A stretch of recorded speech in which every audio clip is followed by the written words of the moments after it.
Hampton Roads has a long-running high school and college sports tradition. It's time to give them the spotlight they deserve. This is 757 Sports Talk.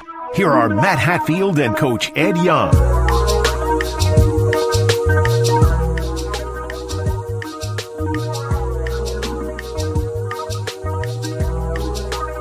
Good Saturday morning to all of you out there, and welcome to another edition of 757 Sports Talk, streaming all the time on Cova Sports TV. Like, share, and subscribe, and interact with us. What did you just watch? You watched the end of a region semifinal do-or-die, winner-go-home game, and moving on and winning on a game winner, a buzzer beater, the South County Stallions, with Johnny Anderson going coast to coast. It's as nice as butter and toast. They knock out Lake Braddock in a low-scoring affair in the 30s. As he's sitting in some secluded room where the temperature's not in the 30s, Coach Ed Young joins me, Matt Hatfield, where I've got the piano, the fireplace. It's cozy on this final Saturday of February 2026. Good morning, sir. How goes it? I'm doing fine. It is warm. I'm okay where I'm at. Secluded location.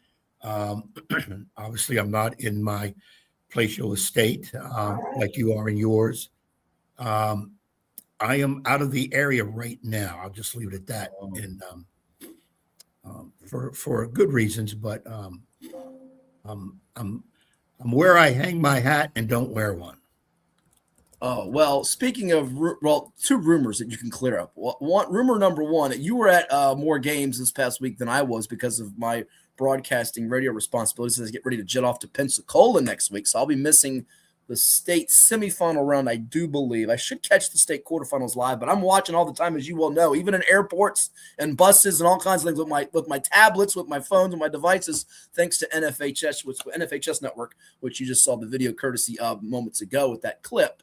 But rumor has it, number one, that you'll be attending an NBA game somewhere this weekend. Is that true or not true? And rumor number two has it, we might have some footage of it, you were at a concert on Friday night. Can you confirm or deny any of those rumors or speculations as you shake your head? See, I have investigative sources all over the place. By the way, there's all kinds of rumors this week with the story, which we'll get to in a moment, a big one in girls basketball, which is dominating the headlines. But, I have people all over the place that tell me and fill me in on things. I understand. When it's anything that's a rumor about me, you're the one that starts it. So I already know that. And half the time it's false. But in this case, it's probably true. Some things were set up way beforehand, which I wasn't privy to. But anyways, I'm part of it. And I'm missing the games Friday, Saturday that are up there, but I'll be back at it next week in anticipation. Why don't you do what I do, since you like to log on people's devices and knock them off? Why don't you just get your tablet or your phone and watch some games while you're honky-tonking around whatever state and city you're in? I don't have that opportunity because I'm too busy. I'm too much on my feet on the go. I can't just sit back and watch the games. If I could, I would. I absolutely would. I saw some great games last week over at Norview in the Region 5 boys semis and I didn't say championship, but the semis. So and they were looking for Tuesday night in Chesapeake, by the way. They were saying, "Where's Coach at? Where's Coach at? We got bones to pick with them." Yeah, I know that. I'm trying to get around because I'm hoping in anticipation of our broadcasting the state championships for VCU, I think for the 12th year or something. I want to try to see as many teams as I can to kind of be up on it, on who's doing what and who looks like what. And then, keeping up with what I don't see through, obviously, you and your work for stuff that you do, Virginia Preps and that. So that's where I'm at. I finally got over somewhat our regional loss to War Hill. So now I want to watch. I'm a fan of everybody else, and that's where I'm at. Well, since you didn't want to acknowledge as your good buddy Mike Desmond likes to say, acknowledge from South Lakes, who won't get a three-peat, unfortunately. We'll go to the videotape. This is where you. It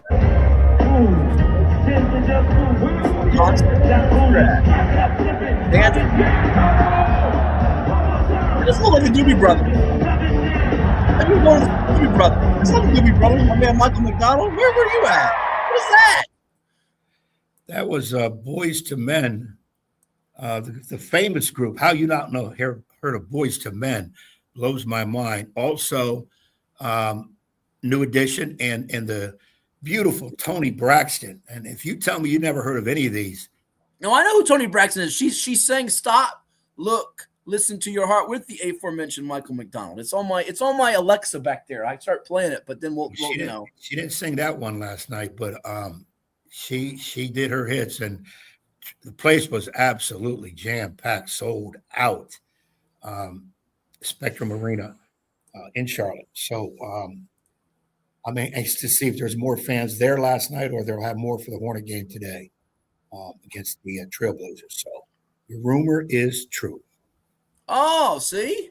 That's where he is, ladies and gents. Woody says good morning. He did say Coach said Handley has a good team. And speaking of Handley, I think we're going to be, it's not official, we're hoping to be connecting with Zach Harrell-Zook in about a half hour or so on the show. We are going to be talking with Sherman Rivers, head basketball coach at Patriot, who's going to be taking on Lansdowne in the state quarterfinals, a rematch of last year when Lansdowne went up there and knocked out Patriot in the state quarterfinals with a couple of freshman guards who are now sophomores. That was 76-59, but Patriot doing an awesome job on Friday night with a blowout win, which we'll get to in the brackets, as they won their 5th consecutive Region 6B title and 6th in 10 years. And I see a couple of your guys. I say your guys.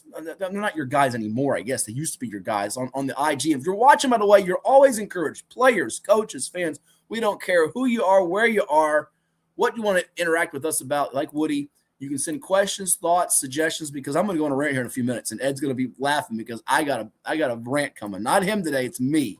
I'm about to rant. But I see a couple of your former River guys, one who's still with the Warriors watching the show. I think Keyshawn Johnson up there on the IG.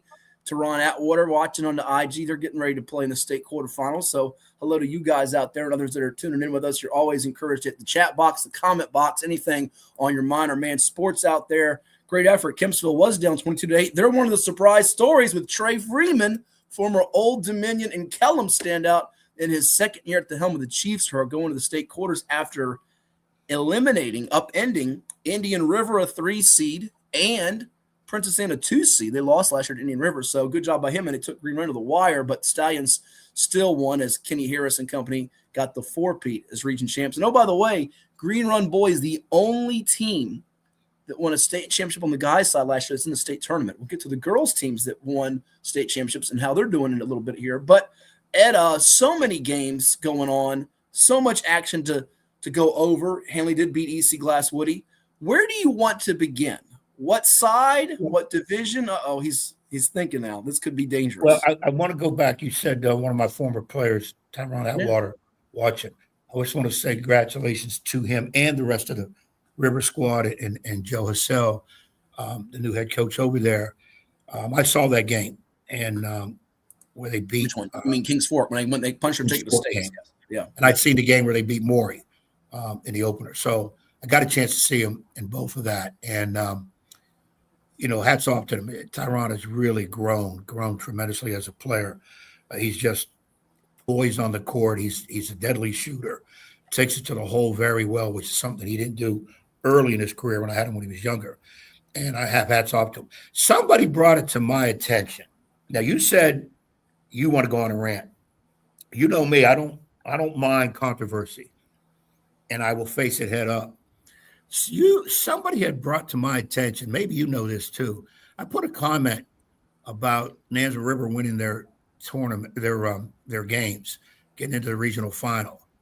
Congratulating them. I congratulated the team, and I put in there some guys who started with me as freshmen, and it's kind of cool to see them grow into their junior, senior years and how successful they are. And then I said, I'm very proud of Joe. A guy I brought on as an assistant was with me for 3 years, took over when I was exited out, and he's done a tremendous job. And he's got that team playing poised, under control, which really excites me to watch how he does that. And somebody's brought to my attention that some people are saying I trying to weasel in on their glory or success like it's because of me. I wish those people would come to my face instead of hiding behind wherever the hell they hide behind, because it seems like they do this all the time, or they're absolutely clueless. I am congratulating Nansemond River and their players and coaches because I'm truly excited to see them, what they're doing. I like how watching them play it. I'm not taking any credit for what they've done, period. I've got another team I'm coaching now that takes 100% of my attention. But those guys are kids that I had when I was younger. Joe was with me for 3 years, did a great job. And he should have gotten the job after me. He was not their first selection. And I know that from a very well source, but he was the guy they should have hired, and they did hire. And luckily they did, because they would have been idiots not to hire him, because he does a tremendous job. It's a great relationship with those kids, and he's done that job. So I'm going to put it out there in a mild rant. If you got a problem with me thinking I'm trying to take credit for Nansemond River, call me. I'm easy to get a hold of. And I probably got something for your I'll leave it at that before I say the wrong thing. But again, well, no, I know for a fact. I know what you're saying, and you were a guy that was pushing for Joe to get the job even as you exited. So I mean, that's just the honest truth here, and you're not wrong about some of what you're saying too. Lansdowne seemed to have faded in the last 2 minutes against Petersburg and Manchester. How does one fix that? Well, Petersburg's really good. Sports 2026 J9V. The Manchester game, I was watching it. Unfortunately, Manchester doesn't stream on NFHS or on Facebook or YouTube, but I was watching it thanks to Lansdowne Hoops on IG, which I follow. And then also when their stream went out, just like the NFHS went out at the end of the Norview Woodside game, I'm watching it after ODU game. I was saying, Ed, help me out here. Give me an update. Not 6-7. I'm doing help me out with the update. But thankfully, our man Super Eric Rogers out there, thanks to Super E, you saved us. He went live because I had people texting me, who won the game? Who won the Norview Woodside game? Let me tell the people out there, I've been with Matt Hatfield when he's watching something that either freezes or is not going his way. And this joker will destroy the place. I won't destroy. I mean, that's not true. That is not true. Raise his voice. I'm putting a hand out saying, Lord Almighty, please take care of this youngster here because he's about to lose it. It's true. It's mild. As Kurt Angle said one time. I am mild mannered, no screaming, hollering. I use the inside voice. Listen, I deal with kids now, just like you, as you well know, which is another story for another time. Which all I have to talked say about on is the show. People now confront me about this. Watch me make him shake. Was it the Colts Vikings a few years back? Nothing wrong with that game. I was at an airport with ODU women going somewhere. I don't know what you're talking about. Okay. Colts Vikings. Was that a football game? It was a football game, all right. But I will say this. I thought again, it was going in and out. I had two IGs because then I went over to, I think it was our man Rabbit Flicks on IG. I went and watched the end of the game on his IG when the Lansdowne one went out. I thought they might have gone delay stall a bit early. And, a couple calls didn't go their way. It's hard to say. I didn't get a full grasp of it. But I will say this. Now, they get Patriot coming up, which is a tough draw. But this could end up being, perhaps if they win that game, a better path to the state championship because Westfield's on the other side of the bracket. So it might not be the worst thing in the world. Again, they do have sophomores. Fixing it, I mean, Ed will answer this, I think, for your question better. It's about execution. You got to execute down the stretch. That's how you fix it. If you don't execute, you lose. And when you get to the playoffs, it gets harder and harder to execute against other really good teams or teams built to stop certain things, be it a certain player or certain plays that you run. Yeah, I give an example. Our game with Warhill, we led for 29 minutes and faded in the last 3 minutes. We kind of got into a panic situation. We didn't attack the press the way we had been attacking it, the way we practice it. And we started throwing the ball all over the place. Then one of my key guys, fatigue set in because we had to play him longer than I thought we did, or probably longer than we should have. We couldn't really give him much rest. And it wasn't getting as much production off the bench as I thought we would. So I didn't sub as much as I normally do, which probably cost us, which is, again, that's 100% my fault.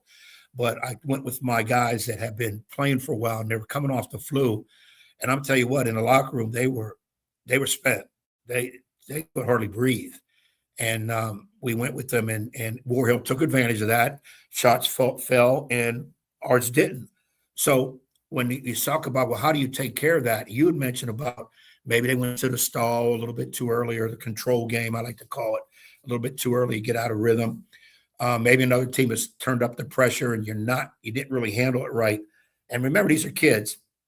And the younger you are, the more likely they are to kind of get in a panicky situation or make a quick decision that wasn't the right decision.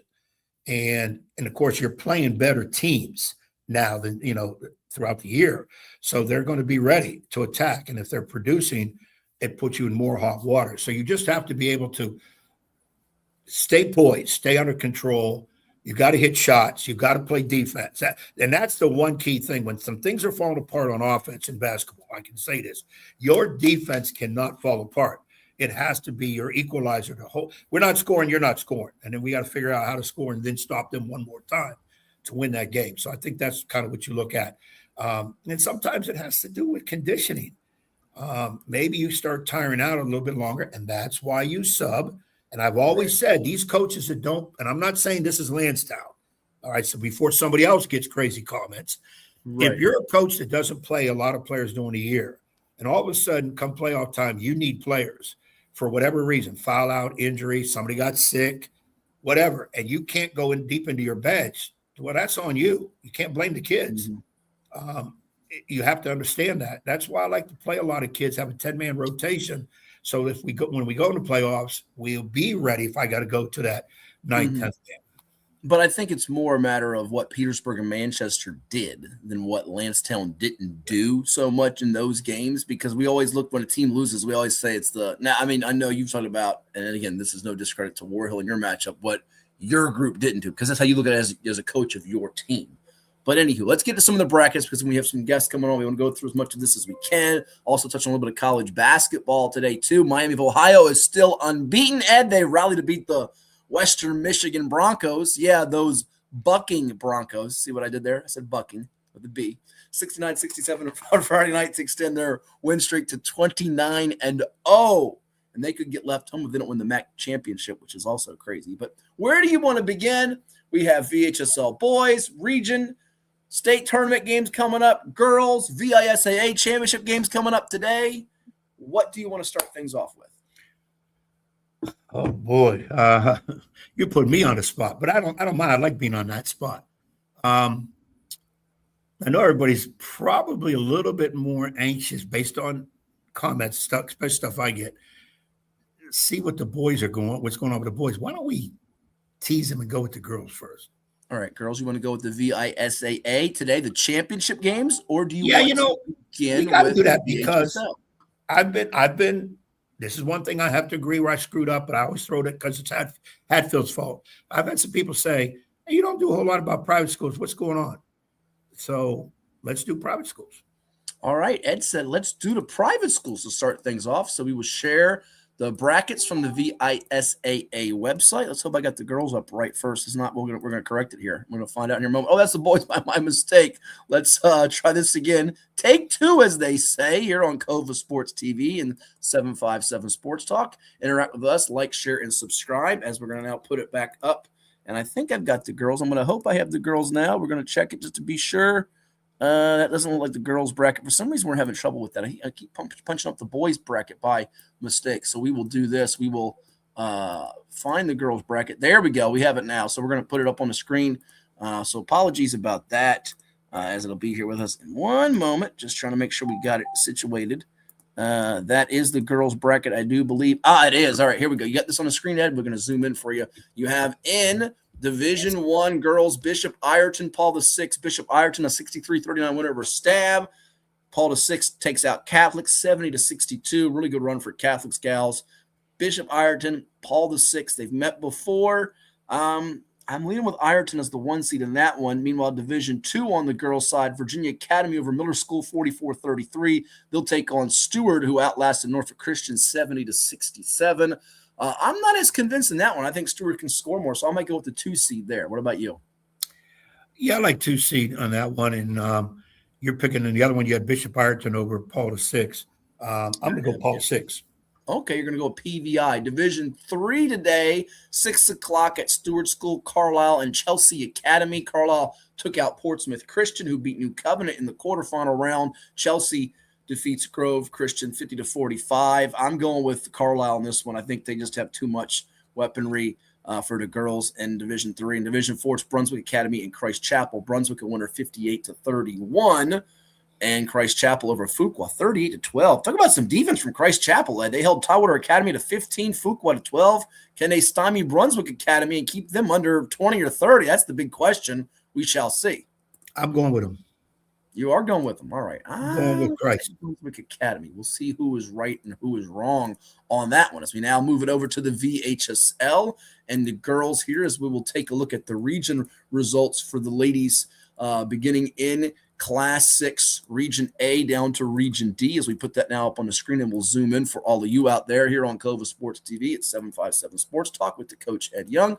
I am Matthew Hatfield. Interact with us, whether you're watching on IG, Facebook, Twitter, Virginia Preps, YouTube, you name it. Cova Sports TV is our YouTube channel. If you got any questions or comments, let us know, including we want to hear from you. Who do you have winning state championships in March? Let us know. Girls and boys, brackets pretty much just about set as we're going through them now here. All right, Manchester girls who lost last year in the finals to Osborne Park. You remember it because we called it on the NFHS network. It was a championship victory for Osborne Park and Chrissy Kelly's team, 60-48. Manchester beats Byrd 45-35 after Byrd took out Thomas Dale. That was the slight surprise there. We know Chevette Lawrence got a good team. They'd been to the state championship game before against Princess Anne, most notably. But now moving in from 5C to 6A, they take out Dale in the second round. We thought we'd get a Dale Manchester Chapter 2, if you will. Didn't happen. Lancetown, Grassfield, they get done early. And Manchester girls under Coach Rasheed Wright, former ODU great, moving on to states yet again with the region championship. Osborne Park, they're still moving on too. Defending champs 48-45 over Gainesville. Pretty good showing by Gainesville to get this far as they took out Battlefield in the second round pretty convincingly. So again, I think good efforts from the teams that finished runner-up here in Byrd and Gainesville to get this far. They're going on to state still despite the outcomes. Yeah, I think to look at both of these teams, I don't think they put a little bit of points on the board, but the defense. I mean, look at points given up just in this year, especially Gainesville giving up 26 and 36. So yeah. These two teams are going to play some defense, but they can't put points on the board. Occoquan Region 6C, you see South County took out Robinson 68-37. West Potomac over Hatfield. They'll play in the championship. It's not today. We have to re-update that. It was moved from Friday to Saturday, so it's actually it's not yesterday. It's today, that championship. But South County's been rolling. I think they've won 26 in a row. Have the South County girls. They've been on a hot streak. And Oakton, I know you're going with your man Freddie Priester. He lost by a whisker, had an 8-point lead at the half. Centerville beats them 50-49. They are still moving on to states as your bracket is now set for Class 6 just about. You see it on the screen there for girls. Class 6 state tournament, Osborne Park hosts LC Byrd. You have Manchester hosting Gainesville. They could meet in the final yet again at VCU. And then in the middle there are some capable teams like South County, like Oakton. Oh, by the way, they could meet in the quarterfinals there. What do you think? You say you took Oakton a week or so ago. You sticking with that, or are you changing your mind here? My eyes are looking hard at Manchester. It just seems they're on like an avalanche coming down. I don't know if anybody can stop them. But like I said, Gainesville it can stop some people too. I'm kind of looking at Oakton and maybe Manchester. Girls Region 5A, Princess Anne's Lady Cavaliers led by Coach Darnell Dozier. They're marching on to the state playoffs yet again after yet another region championship for Coach Dozier. His team gets it done. Another great game from Micah Ojo, Tristan Rickenbacher. That whole group prevails over Deep Creek, which took out Salem in the semifinal round. 73-41, PA's Lady Cavaliers are unbeaten. And here are some of the numbers on Darnell Dozier. It's amazing, Ed, what he has done there.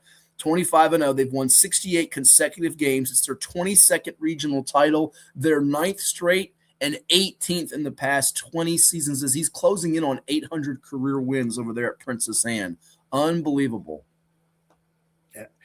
Again, we've always fun. It's like a video game stats with Dozier. When this is all said and done, I can see his face on the cover of a video game for high school girls basketball. I think he would deserve that.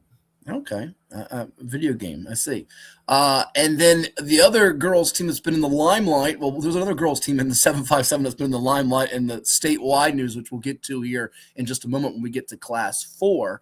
But you have Menchville's girls, Adrian Webb's Monarchs, led by Maddie Leach, who's headed to James Madison University. They take down Kings Fork in what was a defensive battle 52-35. Good effort from them as they get it done in that one by 17 points.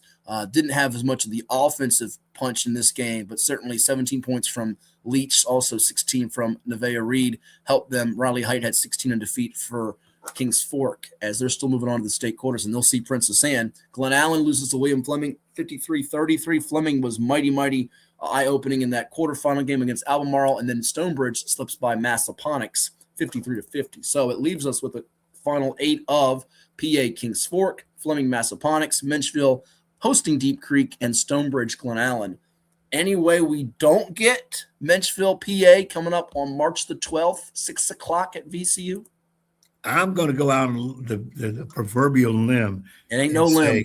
It's no limb. It's going to be PA in Menchville. No disrespect for all these other teams. And I don't want to say they have no chance because you get this far, you do. But PA and Menchville, if you're hoping they slip up against you, you better hope for something else. That's not going to happen. You're going to have to outright beat them. This is where we pause because you see the Class 4 girls bracket for the states, and you say, well, we have teams set except Region A. We have 3 teams possibly alive. How is that possible? Well, if you haven't heard, if you've been living in a cave, not been following the news cycle or been reading social media and the websites and all that's going on, Manor High School was basically knocked out of the playoffs, not by losing a game, but because of an ineligible player. And it was basically a clerical error, a paperwork snafu, if you will. Basically, at the feet of the athletic director, Jamal Felton, failed to submit paperwork in the district for a waiver to allow one of their players, an in-season transfer, to compete in the postseason. And thus, their win over Gloucester was forfeited. Gloucester gets moved back into the postseason. Now, here's the first mistake that was made. Once that happened, nothing against the Gloucester girls who lost. What would have been the thing to do, in my opinion, not to play that semifinal game, just give War Hill the spot in the championship game because the team got knocked out. It's almost like a forfeit all. So now, as Friday approaches for the doubleheader, sellout at Hampton High School, and I feel for our guy Justin Vias, by the way, at Hampton. He's the one having to deal with all these tickets and refunds. Does a great job over there. They got a double dip, Hampton boys against Denby, after the Hampton girls take on War Hill. Hampton girls under Shonda Bailey. They've been in the championship hunt for years now. They won one a couple years back.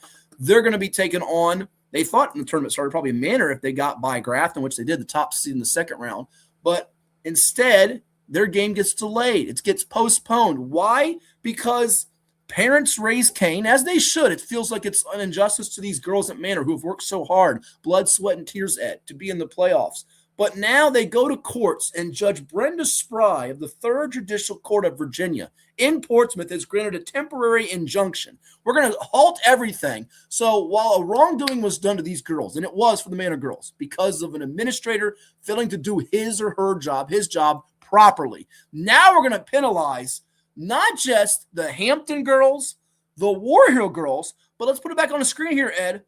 The Region 4B girls, Henrico Hanover. How are we penalizing them? Well, because we're going to halt the state tournament because this matters so much to go into courts. This is anarchy to me. What are we doing? Have we lost our minds? You can't delay the tournament and play. Go to court Monday morning, play a game Monday night. You have the state quarter starting on Tuesday. When's the regional championship going to take place? This is asinine. And now we're just going to overthrow rules because we go to the courts. Anything that happens wrong with eligibility, it's sad. I feel bad for the Manor girls, but now we're penalizing girls from 4 teams. What on earth are we doing? They need to get this out of Portsmouth, and if I'm War Hill and Hampton, I'm going to the courts and suing. This is a joke and a debacle, and it makes this whole system, and the VHSL is almost powerless when this happens. It's a joke. My rant's done. Go ahead. I'm glad you're doing the rant on this one instead of me. I understand where you're coming from and where it is. First and foremost, Manor girls have had a tremendous season, and they're rolling. They're number 1 for the longest time. Sure. Okay, as you mentioned, some paperwork wasn't done right. According to VHSL, certain paperwork has to be turned in. Now, paperwork for making the player eligible in the regular season was done correctly. Here's where I get a little crazy. Well, what paperwork is needed for the playoffs? Should it be the same? So now my rant goes towards VHSL. Why are you making them do more paperwork? Let's streamline it. and it gets back to even something I've ranted before in the past, transfers. Right. The VHSL has rules. If you want to be in the VHSL, you follow their rules. That's simple, and that's right. There's a lot of rules I don't like, but I'm coaching a team, Smithfield High School, that's in the VHSL. I got to follow rules, period. That's what you do. So, and they got to put more teeth in it. Maybe this is the way they're trying to do it. By the way, I need a drink. Go ahead. I need a drink. Go ahead. So anyways, we get to this point where, as you mentioned, and I've heard it from some real reliable sources. Well, hold on. Let me stop right there. For those wondering, Roger Smith was supposed to come on the show today. You and him were talking all week. In fact, I saw Roger. Here's what's crazy. I saw Roger. Was it last week? I saw him somewhere recently. It was I think at Hampton during your games. Anyways, saw him somewhere, and it all runs together in my head. And I said, hey, we got to get you on because I thought it was an injustice to his girls that got screwed over in the all-district meeting. You saw he put that up on Facebook and very upset about it. And this happens all the time about the district thing. You know that. But he's not going to come on now because of obviously what's going in front of the courts. He doesn't want anything to be recorded. So from an understandable perspective, we get it. And he'll come on, I'm sure, when he's allowed to come on and speak about this. Well, that's the other thing. We're trying to give a product here of information out and try to keep everybody, because there's so many different things going on. Sure. It's a joke. But I understand that people involved cannot come out because now it's under court order. Right. You can't really come out and talk. And we respect all that. Okay. We understand that. And we'll go by that. Even on the VHSL part, we're not going to get anybody from the courts because the courts are ruling from strictly, is this lawful or not? And to me, to the courts, I know you ran at the courts. I say to the courts, if the VHSL is an organized group that has rules, to me, you go to the VHSL and say, let me see why you made this ruling. Oh, okay, right. It's black and white. It's good. And then that's it. Now, that's not going to be good enough for Manor, because here's how I look at it. If there's a particular person ineligible, then that person is removed and the team moves on, because you're penalizing a bunch of innocent people. I'm with you on that. But rules are rules. And real quick before you continue on, this happened in football just 2 years ago with Hatfield. This just happened. Remember, they went to the courts. They get taken out of the playoffs by the VHSL. They get put back in the playoffs, and then the judge, more information and evidence comes before him, and it's like, oh, yeah, athletic director sending text messages and stuff. We can't have this, and they get booted out. So that was what was a wild yo-yo effect, and now it's happening again now. For this to happen, I just don't know what on earth we're going to do because, again, real quickly before you continue on, the bracket shows this, and you can't just boot War Hill girls out. They haven't lost. So if that ever happens, which seems impossible, now you've done a big injustice. Do I think Manor wins? Yes. Do I think Manor beats Hampton? Probably. Not certain, but probably, okay? Manor's talented enough, good enough, deserving enough to win a state championship. But again, if someone broke the rules and they're a part of that school, I don't like it, but they got booted out, and to me, they got to sit. I hate that, but I just don't know how you get these games in, and you can't delay the rest of the tournament just for the sake of one team here. This becomes, a farce, doesn't it? Well, again, there's layers to this, and like I said, and I've seen where people have written some stuff. I've been following it, and I've had people texting me and asking me, because I guess I'm old and I'm supposed to know all this. Yeah. Why, if a person's ineligible, it can't just be the ineligible person? And a lot of times people think on forfeits and whatever, oh, they brought in some ringer who wasn't eligible and they averaged 28 points a game. This girl hardly played, by the way. Hardly played. Yeah. Right. And again, people, and this is why I don't like talking about things I don't know, because I was taught a long time ago, if you don't know what you're talking about a certain subject, keep your mouth shut, because you'll show ignorance. That's why I kind of tiptoe through certain things I don't know until I get facts from. And if we can't get the people involved from it, we can't get the facts. So now we want to try to speculate. And all I'm saying is the VHSL rules. I'm going to look at VHSL and say, let's clear cut your rules, your paperwork, and then put your teeth. And I've said this for years, so nobody can get on me. There's too much transferring going on, and I'm not throwing a knife at Manor. That needs to be cleared up, and it hasn't been. And it's been let go, and it's gotten out of hand. And now everybody is going berserk because look at this ruling. And the courts now step in. And I say to the courts, when you get involved in this kind of stuff, go to the source, which is the VHSL. Why are you making this ruling? Let me see what your stuff is. Now, if the courts say to VHSL, wait a minute, this is not right. You're going to have to change all of this because it's going to hurt too many, an example manner, it's going to hurt too many people that are innocent. So you're going to have to change this around. Well, you can't do it right in the middle of a tournament where a team was brought back to play and now a team goes on and now they're going to have to play another game. And how soon you got to play it because you've got a team waiting and then you've got a whole bracket waiting. So, I mean, courts, you can't just jump in and do this. But they act from a situation of lawfulness. Was this law or not? And by the way, to my understanding, it was the Manor parents that brought this court saying not Manor High School, not Portsmouth School District. Portsmouth Public Schools is the one standing on the thing about this. That's a great point by you. Excellent point. Right. So so there's just, like I said, so many layers here. And the bottom line is those other girls, coaching staff, whatever, get penalized. Because listen, my heart aches for them just like the Hatfield football team a couple of years ago, Ed. But again, it's a rules is the rules thing. And people are chiming in about Petersburg, which, by the way, real quickly, the transfer portal is way out of control. You're dead right here, A-Dub. Petersburg had a player last night. To my knowledge, he was in street clothes. I won't say the name. I don't want to get, anyway, he's a pretty big guy. He's not the McDonald's All-American, but a big guy who's been just like with this whole new rule that was passed. Remember, last summer, you and others were like, is it going to matter? The in-season transfer, postseason play rule, 28A 7-1. You know the rule, but like the back of your hand, you can recite it, Ed. Passed last summer, meaning it prohibits a varsity eligible player transferring in season from competing in postseason without a waiver, which means they can play regular season, but if they don't have that waiver on file, boom, you can't play in the playoffs. Hold on, you're shaking your hands for a second. Well, hold on, let me finish real quick. Okay, go ahead. He isn't playing in the playoffs. If Manor has this overturning to play, can that guy go play in a state tournament for Class 3? What are we doing here? What are we doing here? It's going to open up another can of worms. And here's my comment. Wait a minute. So somebody can be eligible regular season. Okay, we're going to give you our blessing. You're good. Right. But we need paperwork on you for postseason. What changed? What do you mean we need paperwork? What are we doing here? It doesn't make any sense. Either you're eligible once you come in right through, or you're not. And I'm just, this is why I look at my friends at VHSL.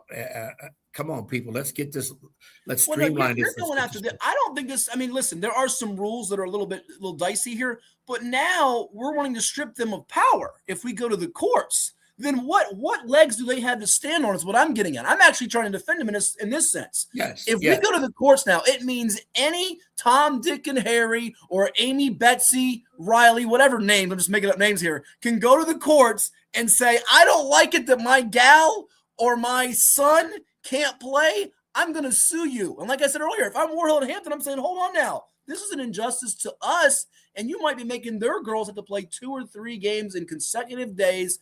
This whole thing just becomes so murky, and it's got a bad feel to it, unfortunately. These games should just be played. We shouldn't have – and again, it's nice to say that Manor belongs here, and they do. They do, but again, somebody broke the rule. You have to suffer consequences when that happens. You almost can't say, well – we're going to change it now midstream here. It just doesn't work that way to me. Let me say this too, because I see where all the knives now are being redirected for some Manor AD for not getting paperwork done. Sure. And I'm not saying, he's sitting around saying, "Oh, I ain't doing the paperwork. Forget it." No, it could be, "Oh my God, I got to get this paperwork." I think it was an innocent mistake on his part. Yes, we're gonna say, "Well, you should know that as AD." Come on, there's a lot of things we all should know when we screw up. In anything in facet of life. So come on now. Even some of the most smartest people. So my thing is, that's why I say VHSL. And I'm trying to protect VHSL too, because it's a group, you have rules, you got to abide by them. That's just the bottom line. But I think we need some things that need to be fixed. Look at the NCAA. They have become somewhat powerless because the courts say, hey, you can't have a kid sit out. Hey, these kids deserve money. Okay. So now college sports, especially basketball, football, ridiculous. You got kids playing at a different school every year, 5, 6 years in college. Out of hand. You got kids making $2, $3, $4 million, not 20 years old, 21 years old, with agents and whatever. For what? Just because they're coming out of high school and they were good in high school. What happened to getting your education and getting a degree to get a good job eventually if you're not a pro athlete? Out of hand. And now it's seeping a little bit, maybe, a little bit to the high school level, maybe a different way here. And it's very, and people say, well, why are you so worried? It's wrong. Yes. What's going on is wrong to the Manor girls, even the athletic director on the snafu with paperwork. Here comes the VHSL trying to defend what they're doing. They're trying to run a great big organization. You got the court saying, whoa, whoa, whoa, whoa. Okay, all we're worried about is legal. Is this legal? And if it isn't, that's how we're ruling. And I understand that part too, but it's gotten out of hand and it's ridiculous because now it's holding up a state tournament. And when they, the other thing that people are asking us, okay, well, let's say the courts say you have to reinstate, they're going to play. So now what happens? You play Monday night. So go to the bracket real quick. Monday night, how would that work? Yeah. Let's go to the bracket for a second here. So you got, that's the boys bracket here. Let's go to page 11, I think it is. Here we go. So you saw it, forfeit loss. They beat them 88-20, which is crazy. Then Gloucester gets back in the tournament, loses to War Hill by 25.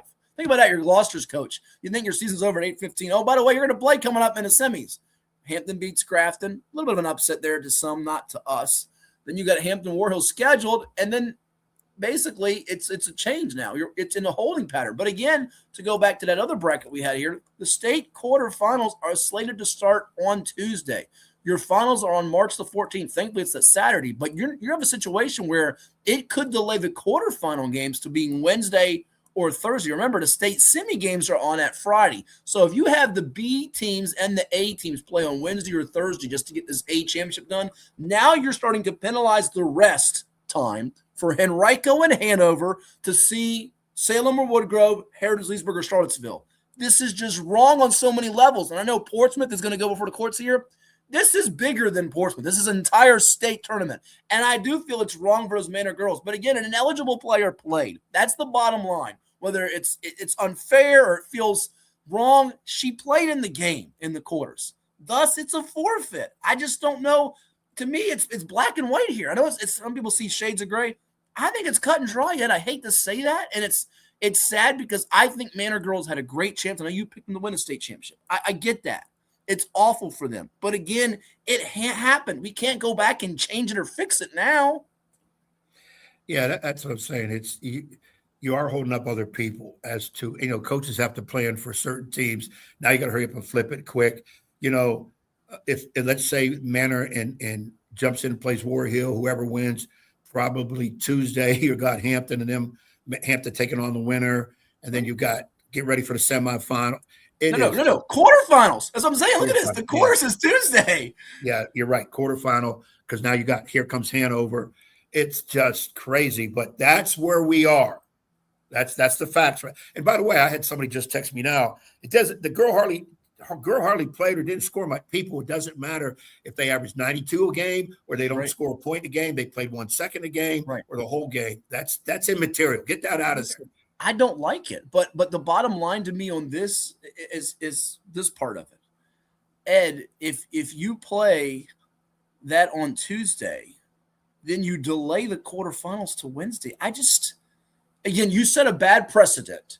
If you let them, not so much that girl come back and play, it means anybody who then breaks the rule can try to overthrow the system with that rule. And now you're stripping an organization in the VHSL from its rules. I don't see how this, again, if it stays in Portsmouth, maybe it does get overturned, but it's a very, very bizarre situation. We haven't seen it before, and I'm not sure anybody in the VHSL offices or us covering sports in the state that we've seen anything like this, because Hatfield was a little bit different. It had some similarities to it with going to, before the courts and the legal system being involved, but this is a very unique and strange circumstance. And at the end of the day, we all want what's best for the kids in this, and I feel like, it hurts the men or girls that an adult made a mistake, you messed up here. But now I feel like you're then penalizing more girls from this if you put them back in the tournament. Or here's the worst part. If you were to knock out War Hill and you go to say, well, because the seeding's done, if that rule gets happened where they say it's going to be down to the top 2 seeds, now you've made a big mistake to me, because now you've knocked out a team who hasn't lost. Then you got a problem. You got a big problem. So we'll take a timeout. Go ahead. Final words. One thing here, I know we're really going heavy on this, but all we're trying to do is put it out there somewhat the right way, because there's been so many different directions this is going. Sure. If you simply say, because of time, hey, Manor has a better seed. Warrior, we're sorry. We know you didn't lose any game, but we're going to take you out of the tournament. Now, you're right. What happens when the War Hill parents decide to go to court? Here we go again. Yeah, it's crazy. I wish this would have never happened. Agreed. And everybody wishes it never would have happened. And I'm not. And let's make a clarification here for us. We're not saying this person fault, that person fault. We're knowing where the blame is going. Everybody has said that so far, but it's not so much like, well, I don't want to do it. No, whatever, slip up or whatever. It wasn't done with malice or intent, the mistake, but it was just a mistake. It was an innocent. What we're coming across as saying as it hurts a whole group of people that did nothing wrong, and they're penalized. Yeah. Okay. That's what the courts are looking at. And we just want to see the thing fixed, because here comes our state tournament. Everybody's excited. This is what you worked for to get there. And not to lose it on the court is hard to take, and that may happen. So I know we probably went long on this, people. We're hoping we got the information out there the right way. Remember, all those involved can't speak right now because they can't. We understand. Basically muzzled right now. But here's the thing: the Class 4 girls tournament might not finish till April, so stay tuned. Yeah, let's see what happens. We got to get back on and let everybody know about what else is going on. Yeah, we're gonna take a quick time out and recalibrate, get ourselves situated here. We got more coming your way. It is 757 Sports Talk on Cova Sports TV. Like, share, and subscribe. And we'll be back in just a bit after this quick commercial break right here on Cova Sports TV. What makes a life a good one? Is it our adventures? Or the friends we find along the way? Is it the challenges we conquer together? Maybe it's the people's lives we touch every single day. So, what makes a life a good one? You'll have to figure that one out for yourself. What is more? Is it more reps, more strength, more stamina?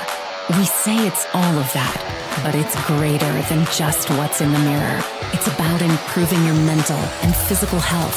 More is a feeling of achievement, fulfillment, confidence. It's looking better, feeling better, being better, and it's our mission to get you there. Because here, you are more. One Life Fitness. Portco is your local nonprofit organization dedicated to economic empowerment through employment for people with disabilities. We focus on abilities, not limitations, providing on-the-job vocational support. Find your pathway to employment. Contact us or learn more at portco.org. Well, it's everybody's favorite time of year again. Time to prepare to make your annual donation to that infernal revenue service. And if you're like me, you need help. Help to keep that donation as small as possible. So get off your W-2 and call John Maynard at John's Tax Service. 455-6763. Okay, here with Lake Taylor head basketball coach Derek Yogi Edwards. His Titans going back to the state tournament for the third time in 4 years. They defeat Colonial Heights 62-29. Coach, this was a breeze for you tonight. I know it's never that easy, but your defense was locked in. You hold them to a season-low points. You got to be proud of how you guys defended for 32 minutes. Yeah, I think we played well. I think our defense was right on today. Mark Johnson was all over the place today. Yeah. 7 steals from him. I think he had 6 in the first quarter alone. Did you know coming into their top scorer, number 22, Cameron Hartzell, was out, and that also get your guys the ability to sense that they were kind of panicky early on in the game? Yeah, we found out like 30 minutes before the game that he was out. I feel bad for him to being out. It's a regional game. I know he wanted to play. I feel sorry for him.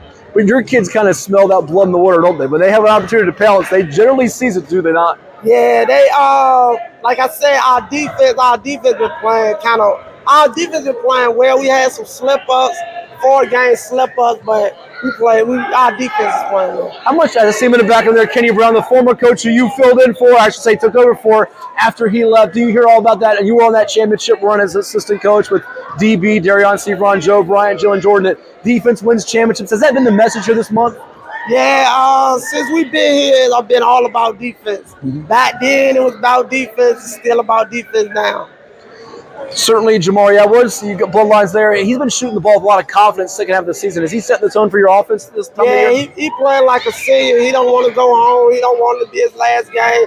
You know, I've been coaching him since 6 years old, so he don't want our relationship as coach-player relationship. Hey, listen, I know he's got love for you because you're family, but I even noticed when you call him over to the bench a couple times, he's looking to your assistant coaches like Tyrann Matthews and Brett Jones, Reggie McMillan to give him some words because he's tired of hearing your voice a little bit, isn't he? Yeah, he actually is tired of hearing me. Sometimes on the ride home, I can't even talk to him how I want to because he's tired of hearing me.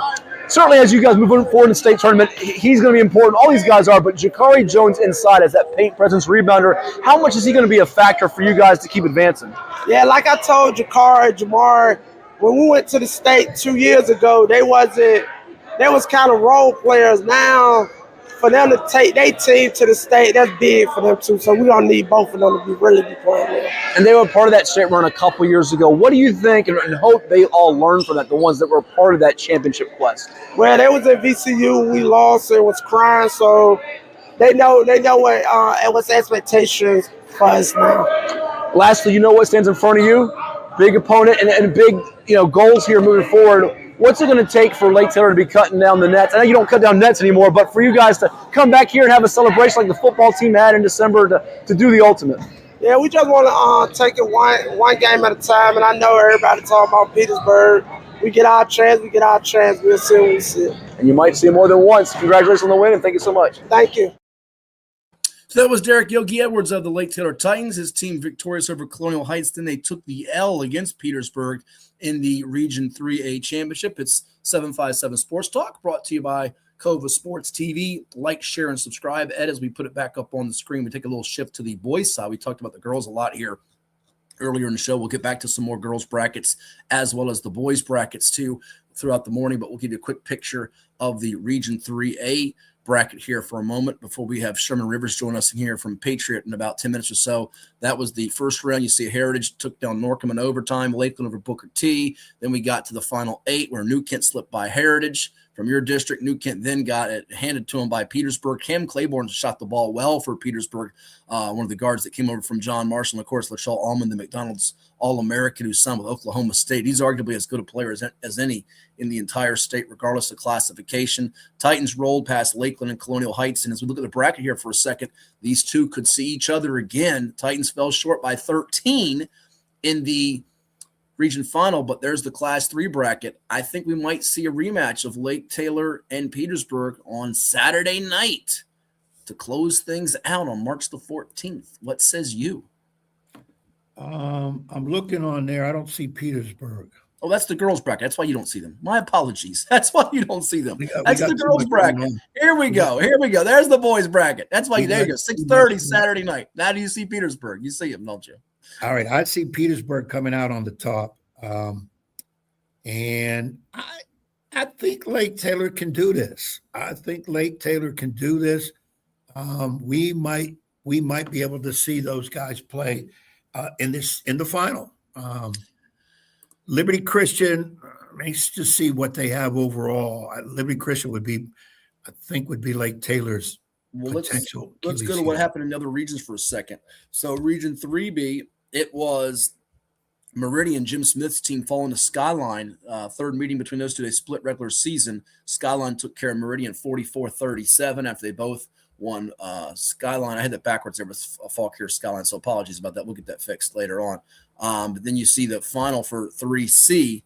Wilson Memorial was on a hot streak. He had 21 straight wins. Jeremy Hartman's Green Hornets then fall to LCA, who had to beat Rustburg in overtime in the first round. Turner Ashby by 2. Game winner from Josiah J. Bryan, who's going to Randolph Macon. Then they pile up 88, and they beat Western Albemarle for the second time in 3 meetings. So Western, coached by Darren Maynard, brother of Albemarle's Greg Maynard, the Maynard brothers, they're going to states, but Western now as the runner-up. And I think them being on the other side of the bracket might be to Lake Taylor's benefit, not having to see them on the road potentially in a semifinal. They do have to go on the road to play Skyline, who they've lost to before in a state playoff, but then they might have to go, if they win that game, to see, dare we say, Liberty Christian.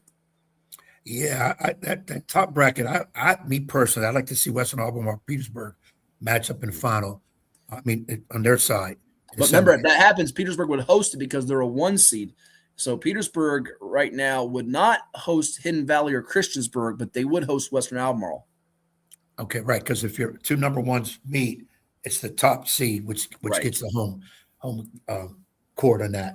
Yes. But it'll be interesting. But I'm Liberty is right now playoff, hot as anybody, based on how they won. They had to win an overtime game against a team that had a losing record, beat a pretty good Turner Ashby team, 20-win team, and then really put up the points against a really good Wilson Memorial. So maybe Liberty Christian's that really hot team right now. Of course, we're not even talking about Christiansburg, Hidden Valley.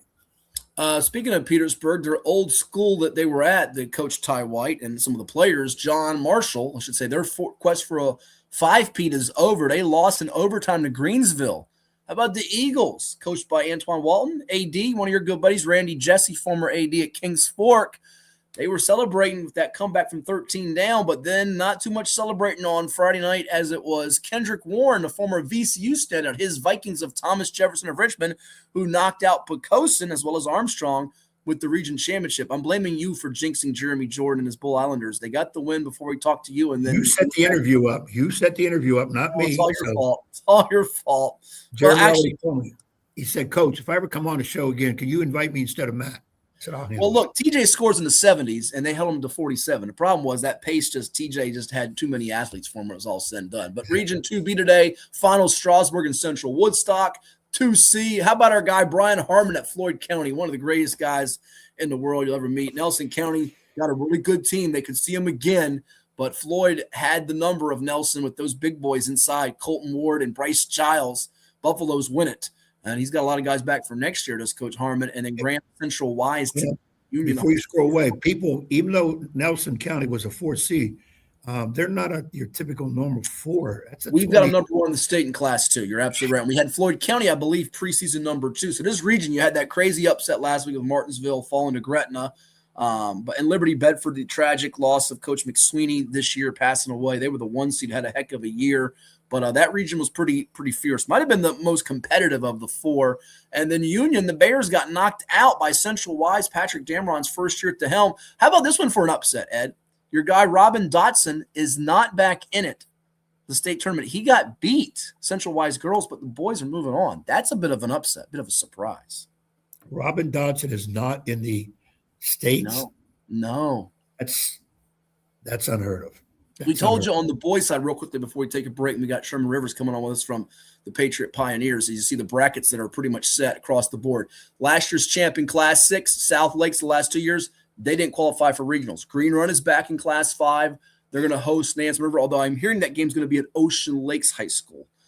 Class 4, the champ was Atlee. They won a playoff game over Chancellor, then lost to Cortland. Cortland's playing at Hampton. Varana's playing Denby. You see Handley, Broad Run, Heritage, Leesburg, Easty Glass. The champ last year in Class 3, well, not back. Spotswood, your buddy Chad Edwards, 0-8 start. He won 12 of 15, but they got knocked out by Stanton in the first round. Class 2 champ the last 4 years, John Marshall. They lose in the semifinals. And you see Class 1, the champ last year, George Wythe, got knocked out by Perry McClure in the regional playoffs. And they had their best guy get hurt during the year, David Good. So only one boys champ from last year is returning to the state tournament. On the girls' side, the defending champ, Osborne Park in Class 6, they're back in it. The defending champ for the last, it seems like the last 25 years, but going for his 16th title. Yeah, his 4th hand of rings. Darnell Dosher's team's in it in Class 5. Heritage Leesburg in the championship round again, or I should say championship bracket again from the girls' side, just like the boys are, trying to repeat in Class 4. Now, last year, Ed, the Class 3 girls champ was actually won by Lord Botetourt. They did not get through. So they did not get through to the bracket here in Class 3 on the girls' side. You see the bracket there. Class 2, it was Central Wise against John Marshall. The last 2 years, Coach Dotson winning it. They didn't get through. John Marshall, though, is still in there trying to get it done, make it third time's a charm. And Class 1 on the girls' side, George Wythe is through. They'll be the region champ or runner-up from Region 1C. So 4 of your 6 girls' champs back in states, only 1 of your 6 boys' champs back in states. You surprised by that? Yes and no. Yes, because you think they would be good enough. I look at like a Spotswood team with Chad Edwards. They lost a lot of good players. Mm-hmm. But Chad has a great program. There's a difference between a good team and a great program. And we all strive to have great programs and that the kids follow in. You may not have the same talent every year, but you can compete, which they have done. At own age started, and it was not easy with trying to get in a lot of new players. And they played some tough teams in that situation. We turned it around to win 12 of the last 15. Just wasn't enough to go move it on. And this happens a lot. That's why you look at things like what Princess Anne has done. You've got to have the horses to keep on going, to be there every year. I mean, what those people are doing, like a Darnell Dozier, 16 championships. Yeah. You know, if you get one in your career, that's a heck of a career. 16? It's like I said, video game stuff. Quick timeout. We'll come back with Sherman Rivers, head basketball coach of the Region 6B champion Patriot Pioneers. You're watching 757 Sports Talk with us right here on COVA Sports TV. Like, share, and subscribe. We'll be back in just a moment. Stay tuned. For any athlete, making it to the top sometimes comes with a few steps back. That's why parents count on CHKD Sports Medicine, advanced diagnostics, treatment, and rehabilitation for sports injuries, just for young athletes like yours. With convenient locations across Hampton Roads and a whole team of experts here to keep your favorite player at the top of their game. CHKD Sports Medicine. Learn more at chkd.org or call the CHKD Sports Injury Hotline. Cova Painting. We don't just paint, we transform spaces. Visit covapainting.com or call 757-550-7357 and mention the Sportsplex for 10% off of projects over $1,000. What's up at DQ? Oh, just the best deal ever! The $7 Bacon Cheeseburger Meal Deal. Bacon cheeseburger for a limited time, plus fries, drink, and a sundae. Yeah, this is not the time to be modest. It's all full size for just $7.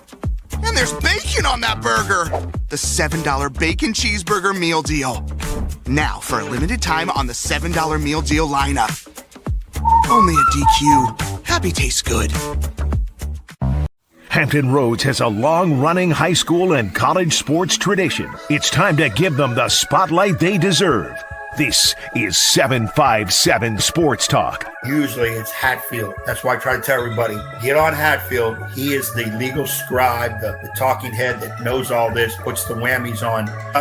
We do things different on this podcast. That's why we're rated number 3 in the state.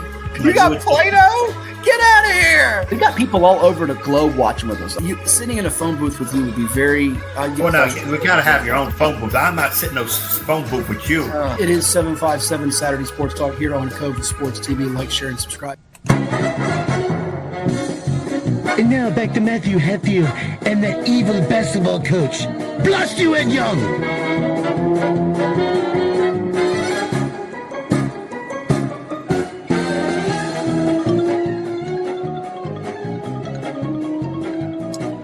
And welcome you back to 757 Sports Talk. Like, share, and subscribe to COVA Sports TV and interact with us wherever you are. We now have with us a special guest. He is the head basketball coach of the Patriot Pioneers in Nokesville, victorious on Friday night over the Gainesville Cardinals in the Region 6B championship. It's their 5th championship in a row as they took them out of the playoffs. Pretty wide margin. They had a closer championship matchup in the Cedar Run District Tournament, but on Friday night, 88-54. His team now 22-3 overall, getting ready to play host to Lansdowne, the state quarterfinals. We say hello and congrats to Coach Sherman Rivers. Coach, thanks for stopping by. Life treating you pretty well? Yeah. Thank you guys for having me. I really appreciate it. Morning, Sherman. Hey, just another walk in the park, huh? Yeah. Well, our guys played well last night, so I was really proud of them. Yeah, 88 points, and I want to touch on some of your players. I've watched you guys throughout the year on the NFHS and also in person against Lansdowne, ironically enough, earlier in the campaign. But for you here, is this year, was this 11, 12 for you at Patriot? You're now becoming a KG veteran, right? This is year 10. Okay, and this is your 6th trip to the state tournament in 10 seasons. And, of course, people know you from all over the state from your days as a player, a heck of a player at Potomac High School there in Dumfries, then went on to play in college at William & Mary. But tell me about this particular team. What makes them unique? You brought back some key pieces from last year's state quarterfinal run, but what do you like about this group as you go into this Final 8 now? You have a chance at this thing. I really like the experience, I think, of this group. We've had some games in this playoff run that, we've been down. Even last night we were down the first quarter. and they don't blink. They've been playing basketball together for a long time since they were little kids. So, and we got some very talented kids, especially on the offensive end for sure. Elijah Gaskins has been phenomenal in his career. Sean Madrigal's having one of the best shooting years I've ever seen. Jeremiah Parrish is a matchup nightmare, and he's starting to come into his own as the season's ended and been one of probably our best player throughout the playoff run, I think, consistently. Noah Conrad is just, a jack of all trades, able to do a lot of different things, guard different players, and do some different things offensively. And Christian Cole, he has the unfortunate part of being the underrated starter in our starting five, but he's just as good as the rest of them. Yeah, I'm glad you brought up Jeremiah Parrish, Coach, because I feel like he's the unsung hero of your group. We know about Gaskins being one of the best point guards in Virginia. Madrigal was lights out against Lansdowne with 9 threes, kept you in it, while Dame Robinson was having a great game, almost a triple-double that night for them with like 28 points, 12 boards, 7 assists. But when you have one of the best point guards, one of the best shooters in the state, you need those blue guys like the Coles and the Parishes. Tell me about just getting players, and I know Ed will be keen on this, being a basketball coach for many, many years like you, getting those role players to accept their roles and not wanting to command, 15, 20 shots a game and do the little things, be it taking charge, accepting of those little things they have to do. How do you get them to buy in? It's just constant conversations with them. The biggest thing is you have to be honest with kids and tell them where they are and, where they can get to. You don't want to be sitting around and have them guessing what their role is. I'm pretty straightforward with our kids. We meet a lot and talk a lot, even when it's not just a formal meeting, about what they need to do and how they can help the team, but also improve themselves to put themselves in position to do the things they want to do. Ed? Well, when I hear Sherman saying about the constant talk, it's about those relationships that they can buy in. Because you said if you don't really make them understand the role, they're going to probably play a role that's not well suited for them. Oh, absolutely. Sometimes they'll think, hey, I'm shooting it right. You're not even in the game at this point. And again, I think it's very good for coaches to sit down. I like to do a preseason, sit down with everybody, ask them, okay, what do you think you're going to give us? And then I tell them what I think. So when they go out the door, there's an understanding. Because if they're telling me you're going to be the best defensive player I've ever seen, okay, now we get in practice and they can't cover me. Now we got to either you lied or you don't work hard enough. Which one is it? Because we got to fix this if that's what you said you are. So I understand that when that rolls. The thing I like to ask coaches is when you get this far, is there somebody, I know you don't want to just pinpoint maybe a person, but I'm going to put you on the spot. Is there somebody that came through for you at the beginning, right now, that maybe at the beginning of the year, back in November, October, you really weren't sure where they would be or how they would help you. But now you're kind of thinking in the back of your mind, and this kid really kicked in to help us. Anybody that comes to mind for you for that? I would say off the bench would be the kid Tim Odell for us. Tim is an unsung hero. He's not going to put up anything that's in the stat sheet for people to be wowed by, but he's one of our best defenders. He gets us extra possessions. He's just a real big hustle guy. We had a couple games earlier where Noah had to sit out with an injury, and in one of those games, I want to say he had 11 rebounds. So it's just having those guys be able to do those things. Like I said, we have some really talented players, especially on the offensive end, like I said, with the guys that you mentioned. But those glue guys are extremely important. He jumps to the top of the list for me as far as someone I would think of for that. Chris Bethel, a sophomore for us, who's Elijah's backup, has gotten better and better and better, and what you would expect from a young player as the season's gone along. He had 6 points, 4 assists last night. He's just been doing a really good job of being able to keep our momentum when we take out our starter. So we're chatting with Sherman Rivers. He's the head basketball coach of the Patriot Pioneers, region champs yet again for the 5th consecutive year. They defeat Gainesville 88-54 at 757 Sports Talk here on Cova Sports TV. Like, share, and subscribe. They'll be hosting Lansdowne coming up in the state quarters. Before we shift our attention to that matchup and the Class 6 bracket, I want to touch on this tournament for you because you had a lot of different guys step up. You mentioned the reserves there and unsung players to go with your headliners like Gaskins and Madrigal, but you were down in a couple of these playoff games, Coach. You were down, had a heck of a second half against Forest Park. Potomac, your alma mater, 68-62. I know you commented, and some others did too. It was one of the best high school basketball games they've ever seen, and you've played some classics, even going back to when Keith Honore was coaching before Anthony Mills took over. And a lot of people thought coming in, myself included, that Garfield had a real shot. They were 24-1, having a great year. They got knocked off by Independence. So I think Region 6B's had more intrigue to it this year than in past years. But everybody kind of has known for years here. It always feels like at some point Potomac and Patriot will collide, whether it's in the championship or the semis. This time it was in the semis. Yeah, it was. Clearly you have two of the best programs in the last 20 to 30 years in our county. And, there's going to be a point in the season where we're going to collide because, they're a very good program and we're doing the things that we're doing on our side. So, you would hope for their sake or our sake that it's in the regional championship because whoever the loser is still gets to advance. But, the things fall how they fall. And we played them in the region semis this year, and we knew it was going to be tough. They came out, and I think that they played one of their best games of the year. Really shot the ball well. They're a tough physical team, and did some damage to us inside. And our guys, stayed resilient, didn't get down on themselves, and we were down majority of the game after the first quarter until the fourth, and then took the lead and just went from there. Absolutely. And for you in those couple of comebacks, just a matter of the experience, having been there before, didn't flinch, wasn't worried at all. You knew how your team would respond in those moments being behind. I'm confident in our group. We got guys that can put the ball in the hole, and you got guys that can score it. You're always going to be in the games. You got to get stops. Obviously, we know the playoffs is a different animal. Up until last night, I know we were averaging close to 80 during the regular season. Up until the game last night, we hadn't broke over 70, but we've been guarding. So if you can score it, and especially score it in bunches and get in bursts of those situations, getting stops, you always have a chance to come back. And that's why you do all that work in the regular season, because you can play at home in a comfortable environment that you're used to, and it's a little bit easier that way. Absolutely. 3 wins away from a state championship. Patriot, who's been there a couple of times before, Ed, finishing runner-up to Hatfield and the South Lakes, trying to make it the third time the charm here with Sherman Rivers, our guest on Cova Sports TV. Sherman, I'm going to kind of go back a little bit. You played at Potomac, Matt said, correct? Mm-hmm, correct. Was that under Kendall Hayes? Yes, sir. Give me some stuff on Kendall Hayes. I remember Kendall from back in the day. Great coach, great player himself when he played. And I'm sure you picked up a lot of info from and some things maybe you do now from Kendall. Oh, I mean, listen, that was the foundation of everything that I'm doing. Obviously I picked up some things here and there. Obviously Keith Honore had an impact on that as well. Some coaches that I had overseas and coaches in college, and you try to take little bits and pieces from each one. But I think the foundation of everything that I do and how I approach the game really comes from him. All-time great coach. I think the best coach that that I've ever had. Just had a way to motivate people.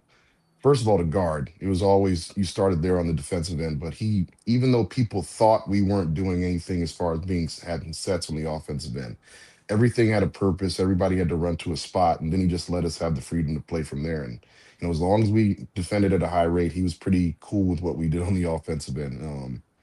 Stories wise, he's one of the funniest people I've ever been around. It's kind of like a dry sense of humor, but he's had some moments, and this is when I wasn't actually there for.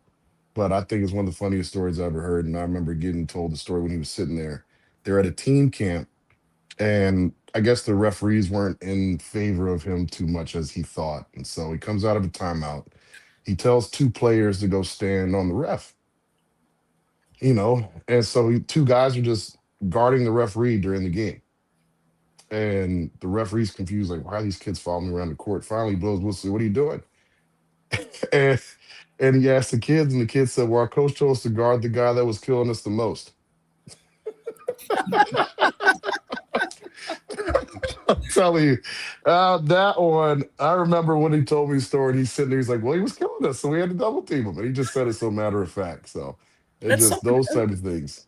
So that's something Ed would do. Ed, one year, didn't you had a funny story, I remember, with Mark Butts at team camp. Mark will come. I'm sure Mark is watching this, former First Colonial coach in Virginia Wesleyan Hall of Fame. Will come on. You guys did something where you got ejected, or you did something with a referee. Oh, you shaking your head now. You did something that was Kendall Hayes-esque. Sherman, I got kicked out of a summer league game, or team camp, a summer league game it was, Boo Williams Sportsplex. And the reason it was, Referee made a call. Team scored on us. We took the ball out of bounds. We threw it inbounds. All of a sudden, the referee come running over. Hold on. I got a foul on red 23. I said, we just threw the ball in bounds. No, coach, it was on the previous play on the shot. I said, they made the shot. We took it out of bounds. What are you talking about? I would Coach, have lost it too. it was a young guy. He goes, Coach, you have to understand, we have to see a play all the way through before we make a call. What? I said, you couldn't have seen nothing on that situation, Tech. I said, you can't call Tech. That doesn't help you. I'm trying. This is a team camp. I'm trying to help you because the referee, supervisor officials were there. They were, evaluating officials. So I said, you delayed too long. We're not going to play. I'm not going to accept the technical. Second Tech, you're out.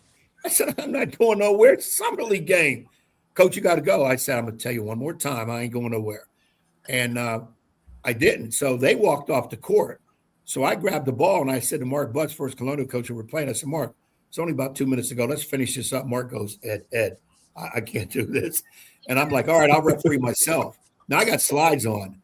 And I'm at midcourt. I said, all right, inbound, let's go, let's play. And Boo Williams comes in, and Boo's like, what's going on? Boo's hysterical to this day about this story, too, by the way.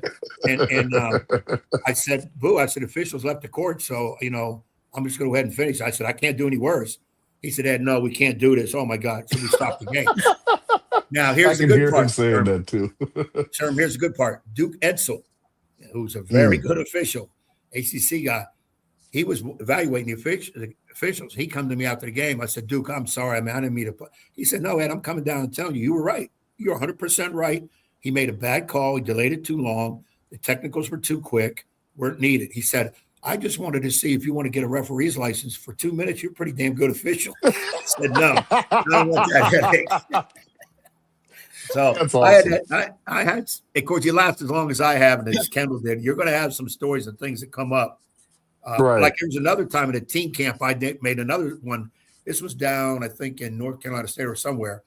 I said to an official, I said, hey, can you give coaches technicals for what they think about officials? He goes, Coach, I don't understand. What do you mean? What you think? No. I said, okay, good. I think you're doing a horrible job, and I don't know how the hell you got a license. And I got a text. I said, and the fact you lie. So, but, I just figured I was just trying to ask them. But I've been known to give some young officials in team camps some heat, especially when I know they're getting evaluated, because I'm trying to make the supervisors see what they do under a tough situation. You might get a coach like a Sherman Rivers type who's animated and going crazy. How are you going to take care of Sherman Rivers?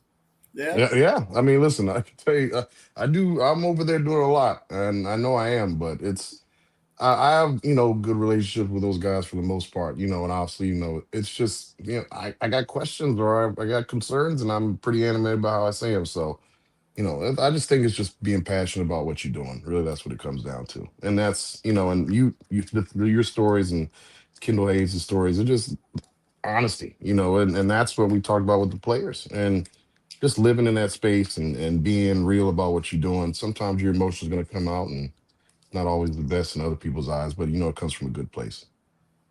Well, I've always said if you're a coach that's into what you're doing and you care about the kids, emotion comes through. It's human nature. Mm-hmm. You're going to play. Absolutely. You just got to be careful how you channel it, where it goes. Like I tell young coaches, ain't no need to call referees names, cuss, swear, turn around, raise your hands to the crowd. None of that's coming down to you. Number one, know the rule book. Before you start complaining about calls, you better know the rule book. Because if you don't, a referee can easily say to you, until you're on my level on rules, don't talk to me. And he's right, because they have to know the rule. This is true, but some of them say that and be dead wrong with the rule, and I'm right. Hey, sure, once again, I've quoted officials. I'll stand up and yell at official. I said, come here. Rule 5, Article 4, Paragraph 7. Did you administer that call that way? And a guy told me this honest truth. I had this guy later on in the game. He came to me before the game. He said, Coach, I'm going to tell you something right now. I don't know how you knew it, but that last time you told me that page number, the paragraph, and the article exactly, I don't know how you did. And I'm thinking to myself, well, I don't remember saying that, but I guess I did. Then I just looked at him and said, well, it's my job to get on you, but I got to know the rule book. But if I know it better than you, you should be blowing a whistle. I remember telling him that. And then from that point on, we had a total respect from there on, never had any issues in games or whatever, because they got a job to do, I got a job to do. And for sure.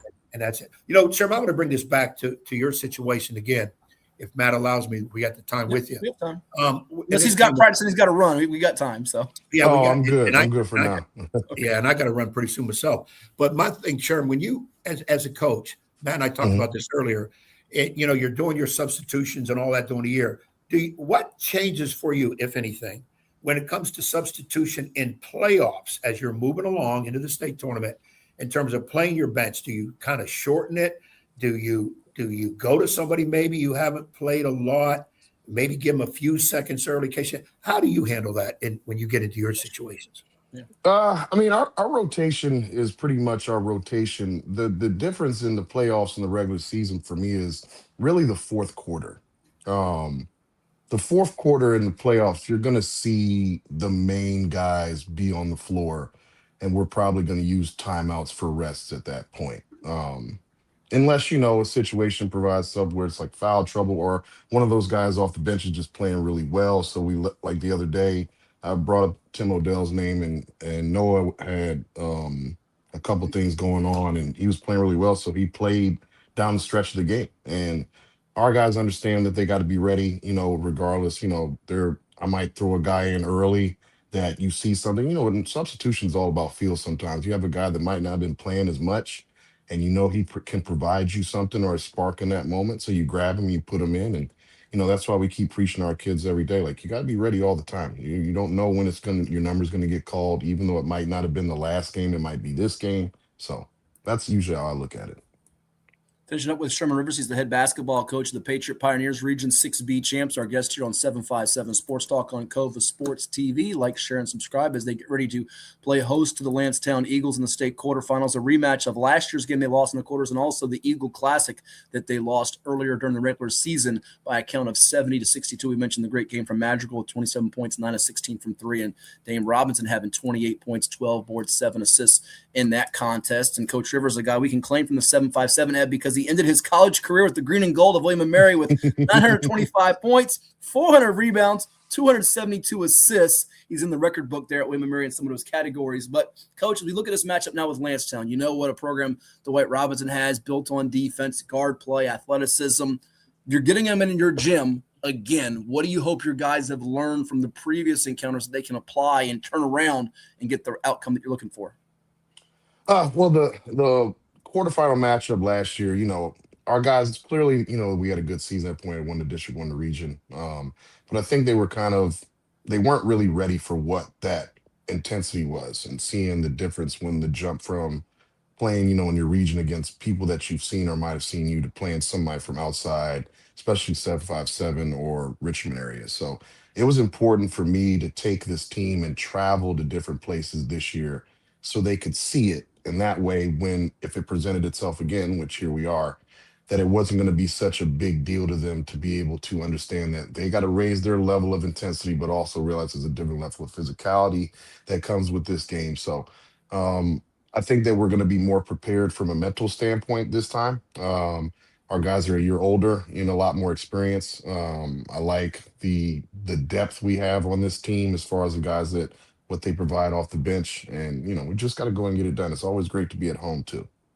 One more here before I let Ed jump in and finish with you, Coach. I got to be perfectly blunt and honest here with you. When I was looking at the brackets and we do predictions and project, I thought it would be Lansdowne and Westfield, other side of the bracket, duking it out potentially in the state semis. This is no knock to, obviously, a Manchester team that did a heck of a job to beat them, rallying from 14 down. Gainesville from your region, Edison or South County, or even George Marshall took Westfield to the wire, a team that's won 26 in a row. And I know you played earlier this season, but you duked them out in the quarterfinals now, Lansdowne, and your path was thinking you'd have that. But the pass are the pass. At this point, it's all about win or go home for these seniors and your kids that are trying to get some history, correct? Yes, I mean, you just like us. We clearly look at it, we see how things are going to fall, and we were saying the same thing. We're like, well, if things go how we think they're going to go, Westfield and Lansdowne will be on the other side of the bracket. And the other night we're sitting there and keeping updates of the game, and everybody's like, well, that changes that. And there was a brief segment like, oh, I can't believe it's the path, but the path is the path. And I always say this: you got to beat those teams at some point if you want to win the whole thing. So and rather get out of the way early and hopefully, get a chance to get to the last game. But we could sit here talking about, oh, we want to avoid this team and never even get a chance to play them, or we can get to that last game like we have 2 times and not play our best game in that situation. So, it's one of those things. I know our kids will be motivated. Obviously, we played them early in the year and we lost that game, but they ended our season last year in the same situation. So we've had most of the year Lansdowne, Westfield, Patriot in some order, 1, 2, and 3. Ed, and you picked the Eagles last week to win the state championship, so it should be a heck of a battle coming up on Tuesday night, Coach Young. Yeah, and of course, like I tell people, if you run your life by my picks, you need Jesus, because you it doesn't matter what I say. Heck, my team lost 12 games this year, so I try to pick us to win every game. But when you come into a situation like this, and I know you said that you're going to have to play these teams eventually somewhere, and of course, as coaches, we quietly say in the back of our mind, yeah, but I want to play the toughest team in the state championship, because that's where you want to meet. You want the better teams to go there. And this time of the year, who looks good is not always the best at this time of the year. It's getting hot at the right time. Just like the NCAA tournament, everybody wants to pick number 1, number 2, number 3, but maybe number 18 has been playing the hottest, and that's the team you got to look at. And you look at matchups. And when you look at Lansdowne, we know they got great young backcourt. 2 sophomores that don't play like sophomores. They really, right. And I think if you're going to take them down, you've got to dent that armor of that backcourt. Even though they are seasoned sophomores, they're still sophomores, and they're kind of excitable sophomores. They really thrive when things are going crazy and things are maybe not going their way. They really do a decent job on that. And I know you can't divulge any tactics and whatever and how you're doing. You're just going to get out there and play your thing. Do you look at Lansdowne as that backcourt is their strength, or is it their front court that maybe people are not giving a lot of love to? How do you look at them from an aspect of preparing for them? I mean, we can talk about the players, but you got to start with Dwight and the job that he does. I have the utmost respect for him, and he always has his team prepared. They always play really hard. They're fundamentally sound. They run good stuff. Their kids are always where they're supposed to be, and that's how they're well coached. You add that in with having a great player like his son. It's one of those things that we know it starts there. You got to do the best you can to try to slow kids down like that. You're probably not going to stop them for the entire night, but you want to make it as difficult as possible. And then the other thing is, they have very talented players that are not necessarily in the same pub that Damian gets, but they're very good. And you can't let those guys get loose while trying to concentrate so much attention to him, because, they can do some things and cause some damage as well. So, when you at this point of the year, everybody's good. Everybody's got some depth. They got 1 or 2 guys that are gonna, could go off for 20 to 25. So you just try to do the best you can to be prepared, do the things that you do well. I don't necessarily get too much into when we scout as far as like all the sets that another team might run, because let's be real, high school kids aren't going to remember that. It's not like college where you get in-depth scouting reports. So you just got to make sure that your fundamentals are correct in how you guard, jump into the ball, talking, doing those sorts of things. And if there's something that's a wrinkle in there that they haven't seen, then you mention that so they can be aware. But, you just got to really execute the things you do at a high level. And, at the end of the day, get stops and get buckets. Well, it should be fun. And again, final one for you. It's Tuesday night, Tuesday at 7:00 at your gym. Is that right? 7:00. 7:00 up there at Patriot High School. The Lansdowne Eagles visiting the Patriot Pioneers. Winner moves on to the state semifinals against the winner of George Marshall and the Region C champ, which is today, South County and Thomas Edison. Sherman Rivers, head basketball coach of the Region 6B champion Patriot Pioneers. Thanks so much. Have a great weekend. I'm sure we'll get you on soon, and I'm sure we'll get you on to talk about other topics down the road as well. I know you're going with our buddy Julian Brown on the Nova Legends podcast. Ed and I were ranting about the whole crazy girls situation going on in Region 4A, so I'm sure we'll get your take on some of these things, right? Yeah, we've been talking about that in group messages. They're trying to get that figured out. I'm sure I'll get some more information from you at some point. Absolutely. Well, I hope to see you down the road, Coach, and all the best. Appreciate you guys. Thank you. Good luck, Sherman. All right. Thanks. Sherman Rivers, head coach at Patriot High School in Nokesville. We'll come back with more at 757 Sports Talk right after this word from those that help make it possible. Stay tuned. You're watching on COVA Sports TV. What is more? Is it more reps, more strength, more stamina. We say it's all of that, but it's greater than just what's in the mirror. It's about improving your mental and physical health. More is a feeling of achievement, fulfillment, confidence. It's looking better, feeling better, being better, and it's our mission to get you there. Because here, you are more. One Life Fitness.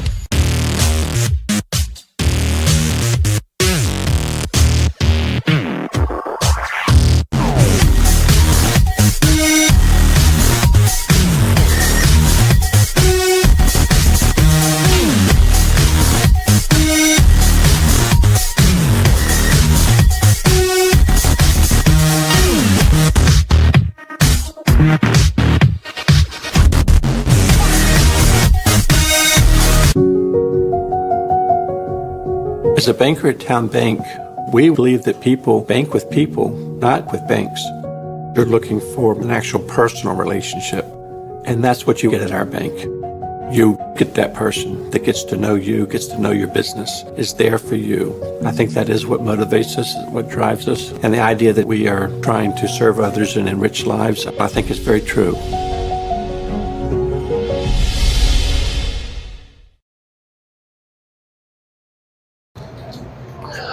All right, here with Lansdowne sophomore guard Damian Robinson, 31 points, 8 of 8 from the foul line, and 4 steals as the Eagles defeat Oscar Smith by a count of 59-47. As you're going to the state tournament, Lansdowne is for the 10th time in 22 years. Dame, I knew last year you were sick as a freshman on a Saturday, lost the region championship. There was motivation for this game, but I also heard old Brody told me that there was some Instagram post about a Dame stopper. That got you fired up, didn't it? Yes.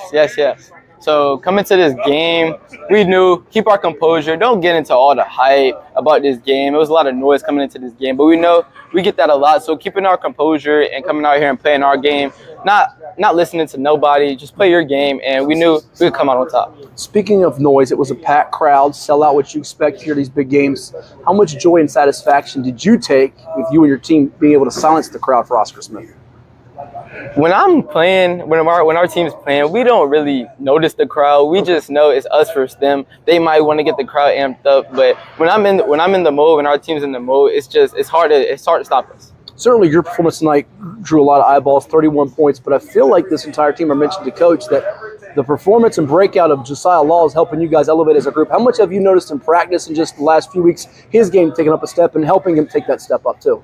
We just get on him every day in practice. When he don't try to go dunk on somebody or like finishing strong at the hoop, we get on him. So in the game, we know like when we give him that ball in that high post, he's gonna go to work, finish strong, get an N1, go to the line, make his free throws. So we just have our trust in Josiah that he's gonna play hard every game. Couple more for you. What was the key in tonight, building the lead and not letting them get back in the game? Because we see a lot of playoff games across the state, whatever classification, whatever region, where it gets close at the end.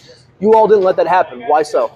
Keeping our composure, getting the ball in bounds. They put a great pressure on ball, but we knew how to like contain it. Like 5-second counts, we knew how to break 5-second counts. If I throw the ball, I gotta go get it back, hold the ball, because we know they're gonna foul when it's like at least like 2 minutes or under left, a minute under left. So getting the ball to your free throw shooters to close the game out was big key. Sure. And fourth quarter, you get a dunk there at the end. How much did you get excited about that to kind of have that as the dagger, if you will? That dunk, it was very exciting. That's the time I heard a lot of noise right there. Okay. So when I got the dunk, I was like, now we got to finish the game out, make some free throws. Lastly, Coach mentioned to me that you all watch a lot of film on your own. You're all being students of the game. Whether you get Manchester or Western Branch, what would it mean to get a 5th region championship in Lansdowne history, your first year as a 10th grader, and go on to states on a high? It would mean a lot to me because last year we fell short to Oscar Smith. So me coming into this game, it was a lot. And I just knew it, like I had to get back and take this as a win and move on to a regional championship and get this win. It was Dame time tonight at the Dollar Dome in Chesapeake. Thank you so much. Congrats on the win. Thank you. So that was Dame Robinson of the Lansdowne Eagles with us here on 757 Sports Talk. It's Cova Sports TV. Like, share, and subscribe with the coach, Ed Young. I am Matthew Hatfield. Put back up the brackets here as my mouse on my computer is getting ready to die. So let's hope I can find that while you give us some quick thoughts on 6A. I should say find the new battery for that, I should say. On 6A, before we scroll down to 6B, Oscar Smith fell to Lansdowne. Wasn't a real shock there. Manchester beating Western Branch, then beating Lansdowne. That was the surprise here. They've been kind of the underdog story in 6, and not a lot of fanfare, not really a hallmark player. In fact, the last couple of years, their biggest name was a football stud of Makai Byerson. But here they are with a chance to win the championship if they keep this going at 20-2 now. Yeah, it's hard to think about a team that's won 20 games to say they're kind of flying under the radar, but that's what they've done. Solid defensive team, very solid defensive team, and obviously looks like they score, obviously enough points or what they have to do to when they play somebody. I think so much attention has been placed on Lansdowne throughout the year because of backcourt, and again, Dwight Robinson's been there before. You see 6B, Ed, where Patriot ended up outlasting Gainesville. I should say more than outlasting them. Handled Gainesville after outlasting Potomac in the semifinals. 6C, Occoquan region. Oh, tough one for your buddy Doug Craig at Woodson. They lost by a whisker at Thomas Edison, 62-61. It's South County, led by Coach Mike Robinson. You saw the game winner from Johnny Anderson, taking on Thomas Edison, coached by former Virginia Wesleyan point guard Trey Ford. He played for Dave Macedo and the Mullins, who had a tough overtime loss last night in the ODAC semifinals to Roanoke College, who's playing Randolph-Macon today in the ODAC Tournament Championship out in Salem. But it's Edison. Wasn't really on our radar to be going to states, and South County, who's always been in the picture out of that Patriot district. Mike Robinson's got another good group. They won the state championship a few years back, if you recall, when they had Quentin Malora Brown and beat Western Branch in the final. Yeah, I think South County, I look at them every year because of they usually have the right athletes that can do something here. But when this thing all started, I'm trying to think. I don't know if you remember who I had maybe moving on into this. Was it South County or you had Woodson in South County like I did? But yeah. Of course, I like Doug a whole lot. I think he's a great guy, good coach. My favoritism would go with him, but they're out now. It's because y'all both hail from Pennsylvania. You got to represent the PA pride. Yeah. And then in Region 6D, again, much like Manchester, I think George Marshall is sneaky. They're well connected. They got a couple players this weekend. I want to highlight them right now. We have a chance here just to shout them out. Trey Leonardo, one of their guys that's really been impactful for them here. It's just been doing great work for them. Leonardo had 11 points, 21 rebounds against Centerville, and junior Jackson Frazier. By the way, Leonardo's a junior. Jackson Frazier triple-double with 12 points, 12 rebounds, 10 assists. There's two teams, I'll say, both from Nova, that are junior heavy that I could see making a run next year. George Marshall's one. We'll get to Stonebridge in Class 5 in a bit. They took down Green Run a few years back, if you recall, the year after COVID for a championship. But they played Westfield a lot better than I would have given them credit for. And here they are at 23-4. They can be sneaky, and they're well coached. Jerry Lynn does a good job, he and his staff. I don't think we can sleep on them entirely. We've said all year it's kind of a three-team picture with Westfield, Patriot, Lansdowne. But Marshall and Manchester now have got my attention at least. Yeah, Marshall was someone we have an eye on most of the year, but Westfield is a team out of that region that I thought would be there when it's all said and done. Yeah, and you label them the favorite going in. Obviously, Lansdowne and Patriot have to square off in the quarterfinals that we touched on a few moments ago with Coach Rivers, but it feels like that's the team that's going to be at VCU, what you would say with a lot of confidence that they'll take out Manchester, Gainesville, Edison, or SoCo. The other side of the bracket could be more of a war. You could have South County, George Marshall, Patriot, Lansdowne, two really good quarterfinal games. But I feel like it's Westfield's going to be there on March 12th. It's just a matter of who they're going to see, right? Yeah, I would say Westfield, boy, but keep an eye on that Manchester squad. I would say Westfield out of that bottom bracket and up top. Got to believe the winner of Patriot Lansdowne comes through. Oh, Ed is excited about the Class 5 bracket. He used to coach in Class 5. That's why, but let's go to Region 5A for a moment. Region 5B. Green Run, Kempsville, 68-65. None of us saw Trey Freeman. We'll just be honest. Getting to the state tournament with this team at Kempsville. Remember a couple years ago, Darren Sandlin got there with the Chiefs, lost to Green Run on the region championship, but now 4 in a row for Kenny Harris, Ed, who's now got like 22 region playoff wins. You remember it for the longest time. They said, when's he going to get over the hump? He didn't get to the state tournament until he beat you on that half-court shot from the late, great Ashley James back in 2019 at the Norfolk Scope in what was a memorable classic playoff game. And now all he does is win, win, win, no matter what. And when everybody say arms go up, that's good. They're there. That's the key. I thought out of this bracket they would. I thought they may play PA. Mm-hmm. PA beat them twice during the year. I thought maybe PA would come out of this. I had Indian River beating Kempsville. I had PA beating Kempsville. Wrong on both. You had Kellum over Salem, and Norm Hassel lost a double OT heartbreaker, a gut-wrencher to the Sun Devils. That was the game of this tournament, quarterfinals, 2-point game, double OT game, although Kempsville beat Indian River on a buzzer-beater game-winning layup from Christian Lynch. They were winning the whole way, almost lost at the end. But, yeah, this one didn't have as much drama as maybe the other region, 5B, did, which was the region you watched up close and personal, where Norview took down Nansman in the final after the Warriors beat their rival Kings Fork by 3. They were down 10 in the second half, and Norview had to hold on for dear life against Woodside. They actually lost the lead and recovered it with Keon Fats Mitchell. We got a comment up here from one of our viewers, our man Sports 2026. Norview seems to put the ball in Keon Mitchell's hands on every play late in the game. Your thoughts of that, good, bad, or indifferent, and what you witnessed there at Norview? You saw 6 of the 7 games there at Norview. You didn't see the championship, but you saw the other games. Your analysis, sir. Well, Norview, you play Norview, Keon Mitchell's is going to have the ball. He's going to touch the ball every possession unless it's a breakaway fast break for somebody. And he's either going to score it on a drive, he's going to pop the 3 in your face, or he'll at the last second make some kind of a hook pass, crazy pass, finds the right open guy who can hit it. Mm-hmm. He kind of, without being the athlete that this guy is, he reminds me of Russell Westbrook. He's ball dominant. He's ball dominant. Okay. He can rebound. He doesn't pass a lot, but when he passes, he makes key passes to guys that hit shots. See, I think his conditioning's better this year than last year, because you and I both felt last year he kind of had a somewhat underwhelming compared to his hype in his freshman and sophomore emerging. He was great this year. He's really picked it up this year. I think he's improved his play greatly and been that elite level. One thing on him real fast before you finish up. Do you think he's now the front runner for, I'm not going to say Class 5, it's too early for state player of the year, but Tidewater player of the year? It feels like it's between him and Dame Robinson, who you just heard from Lansdowne, neck and neck right now. We'll see how those two teams do in the state tournament, but the sophomore from Lansdowne and the senior from Norview are probably your 2 favorites in the clubhouse at the moment.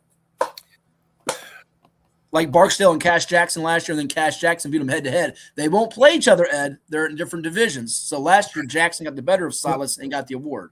It all depends on when the voting is the voting taken during basically the regular season, or do they wait till after? It's the newspaper that's Tidewater player of the year, so that's up to our guy Larry Obama and the pilot. But my point is, it seems like those are the two leading candidates, unless somebody comes out of nowhere and has an unbelievable playoff to upset the apple cart. It feels like it's down to those 2 guys. Wouldn't you say right now, in the 7-5-7 at least? Or are we leaving somebody out? I want to say yes, but I want to try to picture everybody that's in there, and who their top player is. But yeah, I mean, it's easy to roll the dice and say it's one of those 2. Okay. Mitchell's. I mean, they're both very important for their team, but Mitchell is involved in almost every offensive set. Of course, Dame is too, running the point, and Dame can score it, rebound it, he can pass it. Dame. The big thing I like about Dame this year, his playmaking abilities have increased from last year. I think last year was more of a shot, looking for that shot, taking that shot at the point. And you want your point guard to be maybe your best playmaker, and he has taken that role on very well. And again, he's only a sophomore. He's not going to get worse. He's only going to continue to get better, and he's pretty damn good right now. And you can tell he's got the IQ. He's like a little computer brain when he does these interviews. He's really savvy. How about Class 5 Region C? Another one of our buddies. We'll get him on the show here, I'm sure soon, unless he's declaring he's not coming on because of you last year, jinxing him against Green Run. Shame on you. Greg Maynard at Albemarle. This guy is, I think, got the most wins in the state, best coach without a state championship. He's lost heartbreakers to Green Run a year ago on Cash Jackson's coast-to-coast layup. LC Bird twice in the state semis. We called one of those at Hampton U. He destroyed, I should say, his team, not so much he. His squad with a couple 1,000-point scores. The big boy inside, Marjolin Jackson and Makai Ragland, the junior, over 1,000 points each. They just handled James River, who slipped by Highland Springs. Albemarle looks like the team to beat in Class 5, or do you say it's somebody from Tidewater just because of the athletic ability and you're not quite sure Albemarle has enough? What do you think? Our heart kind of goes out to Greg at Albemarle, one of those veteran guys, get that state title. But, my allegiance goes out to Tidewater area, Hampton Roads area. Ed, 32 points in a region funnel is a lot to win by. Yeah, you're right. You're right. Because look at these other chips. So you had a 6-point game, you had a 3-point game, you had a 4-point game where Massaponax with Aaron McFarland, former CNU guard, edging out Stonebridge 65-61. They were all 2-possession games. This was not a 2-possession game, and James River was, not chop sliver. They were 18-2. Yeah, and You're right. And if Albemarle plays Keep saying it. I'm right. I like hearing it. Go ahead. Yeah, if they play a Tidewater team, a Hampton Roads team, whatever phrase you want to use, if they win, they're not winning by 32. They don't have to win by 30. They just got to win by 1 point. And last year they lost by, was it 1 or 2 points? True. Yes. That was an ugly state championship. Remember that game at VCU was 43-41. That was a low scoring game. Yeah. When I look at that, like I said, my heart goes out to Greg because he's a veteran guy. He's done a lot of things the right way. He's got to win. He's got to win one. But now if he gets matched up against the Tidewater team, I'm like, I'm a 757 guy. I mean, you can win one, but it won't be this time. That's kind of how I look at it because I like to see 757 teams win. I just feel the best basketball is in our area. And there's a tremendous ball everywhere now. Come on, there's coaches, players, whatever. But I'm a 757 guy. All right, our last 10 minutes before we let you run, and then I'll do a segment on college basketball to put the finishing touches on the show because I know you have to bolt here. Class 4, Region A, Hampton over Denby by 6. Closer than the last meeting, but the Crabbers under Eric Brown have won 24 consecutive ball games. Verona beats Cortland 48-36. Heritage Leesburg edges out Broad Run by 2 in overtime, 65-63. Tuscarora lost to Broad Run. Colin Bird's great career at Tusky comes to an end. He's going to Grambling State. We heard from him a few weeks back. And in Region D, we didn't put the score in there, but Glass beat Danville. Apologize about that. And then Handley, we did not connect with Zach Harrell-Zook. We'll try to, in the next day or two, probably get him on the show. But my goodness gracious, the judges, Will Bronwyn back. It matters, even if he's not at 100% health. They got Christian Dinges, Kyron Oglesby. Glass was the last unbeaten team, Ed, and they take an L. And now they could go from 23-0. DJ Best, the coach, by the way, who hails from the 757, Lansdowne High product, he could now have to beat Heritage Leesburg again. He handed Heritage Leesburg its only loss of the season. So somebody with one loss is going to suffer their second and be done. Hampton, their bracket isn't easy, but they would host that winner if they beat Cortland. Handley, Broad Run, Verona, Denby. I know what you're thinking over there. I can read your brain, read your mind, although Zach Harrell-Zook and Handley and Heritage and EC Last have other ideas. We're on a collision course for the third in a row of Verona, Hampton, but this time it's going to be on a Saturday afternoon at the Siegel Center in Richmond, 804 versus 757 in the final. Is that what you're thinking? That's what your brain's thinking, isn't it? Yeah, you're making me, forcing me to say it, yes, but Handley is getting hot. Zach's done a really good job under circumstances of losing a great player. And remember, they had Verona on the ropes last year in the semis. They probably should have beat them last year.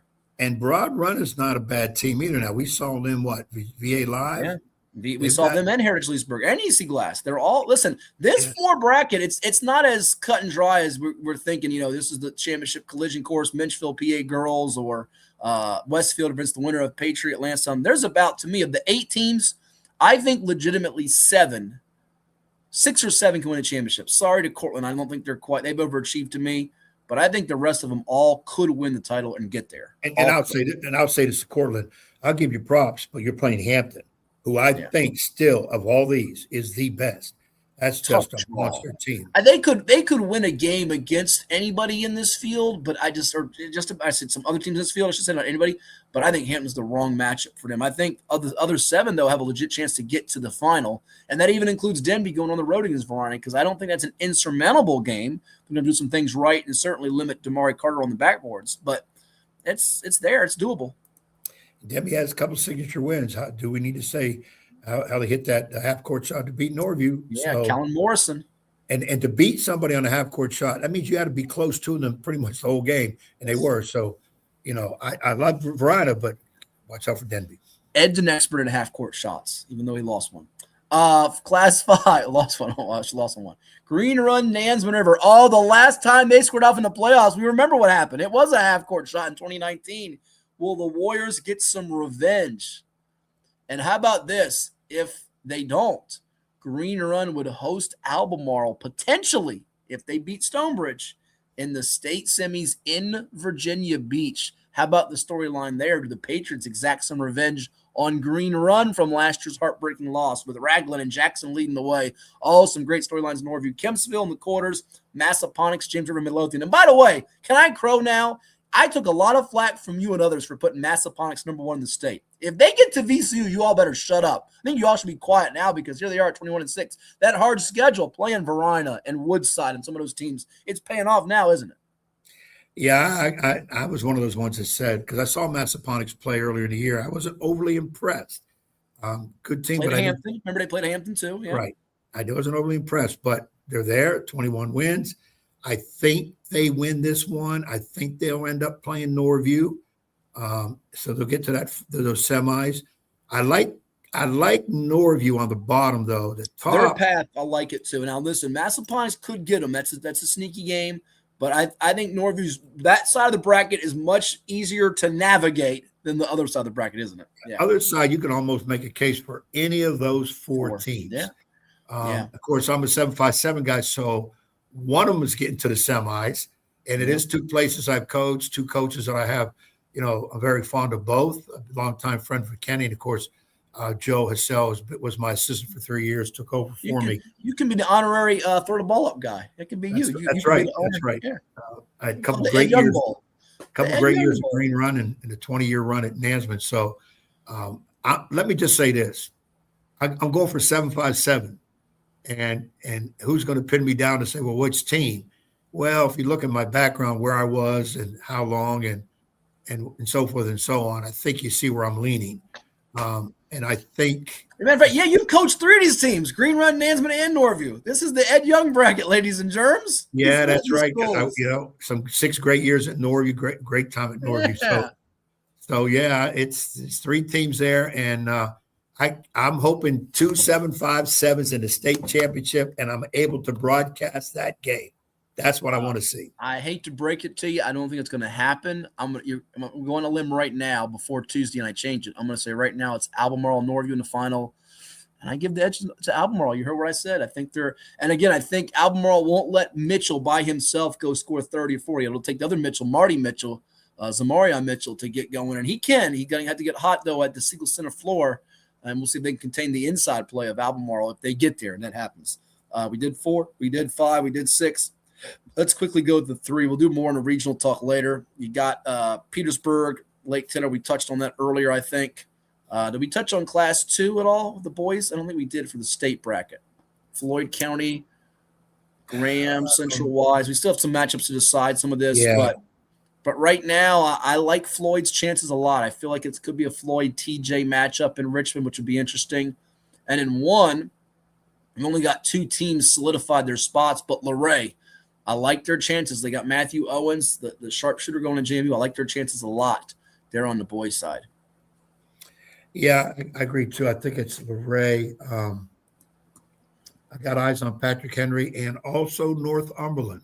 How about the kid Kaywood scoring 61 points? Cade Kaywood, older brother Cole's at UVA, 61 points and a half. And you know what? A couple people that saw the article, we did an article recapping it. It's all at VirginiaPreps.com. Well, he was cherry picking at half court. Folks, I don't care if you were cherry picking, cherry eating, cherry block, whatever. You have 61 points. What do you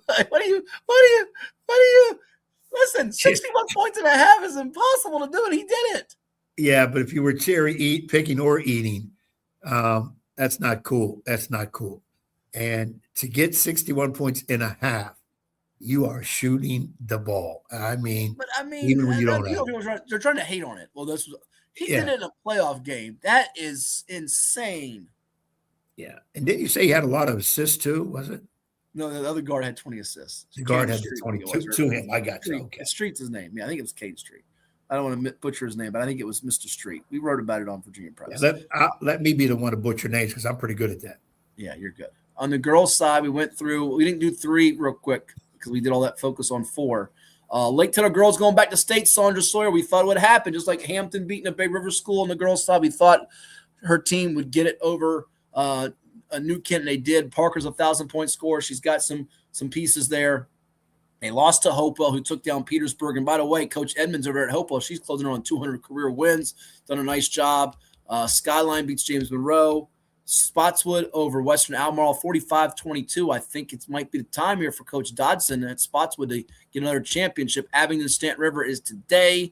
Let's go down to the girls' brackets for the states here for 3 through 1 here. I think Spotswood's the favorite here, Ed. I know there's a lot of good teams, but remember we were a little bit concerned. We took the field earlier. I think at 22-1, I like their path. I think they're going to be there at VCU on March the 14th. I think they're going to be in the championship game. Now, whether they win it, we have some time to decide it, but I like their path the best. Yeah, I would say so from that bottom side. The key is who you're going to take up top. Looking at, James Monroe. They lost last year. It's a good point. And we'll see if that experience helps them against Hopewell to go on the road. Abingdon's got some scoring ability, though. I wouldn't rule them out. I got a funny feeling right now it's going to be Abingdon and Spotswood. Class 2 on the girls' side, no Central Wise and Robin Dotson. It's unbelievable. You said they were the team to beat. They're not here. I feel like Clark County and Strasburg have a great draw here. Now, John Marshall's lost the last 2 championships. That bottom half, to me, is tougher, although there's a 26-0 team that's just been quietly lurking. They're the last unbeaten on the lower level. We know PA girls on the higher level. So all the boys teams are taking L's, but you're down to Chatham and PA girls. Chatham at 26-0. Not enough love. They got a chance to be 28-0 come March 13th. Well, because they got a 0 under the L column, I'm going to go with them in the top half of their bracket. And it's probably going to have to be against John Marshall. But look out for Prince Edward. All right. And then in Class 1, girls, George Wythe to repeat is what I'm thinking. Surrey girls lost in the championship to Luray. We got all them freshmen. I think this is a good learning experience for them. I don't think they'll win it. They could get there, though, against George Wythe. But I like Wythe, just their experience, their pedigree. I think they're going to be the team that comes out of it. It's just a matter of who they're going to see in these quarters and semis. And then the bottom half of the bracket, I'm not sure those teams below have enough to deal with them. Yeah, I kind of agree with you on that, too. He agrees with me. How about that? That's a rarity. All right, we're going to let you head off to all your jobs. I got to get rolling. I got people waiting for me. I've got places to be, people to see. So I got to go. You can finish it up on your own. I will. And, we'll be back here shortly. We'll do our special for TV Monday, Tuesday, Wednesday. People will see on Cox and Your View. Again, people can watch that on the television side if you are in the markets of Tidewater, Northern Virginia, Roanoke, and Fredericksburg. And we'll come back and do some college basketball talk after you hear from Dwight Robinson of the Lansdowne Eagles after their win over Oscar Smith. It's all coming your way right here on COVA Sports TV. Like, share, and always subscribe. And we'll be back momentarily. Stay tuned. What is more? Is it more reps, more strength, more stamina? We say it's all of that, but it's greater than just what's in the mirror. It's about improving your mental and physical health. More is a feeling of achievement, fulfillment, confidence. It's looking better, feeling better, being better, and it's our mission to get you there. Because here, you are more. One Life Fitness.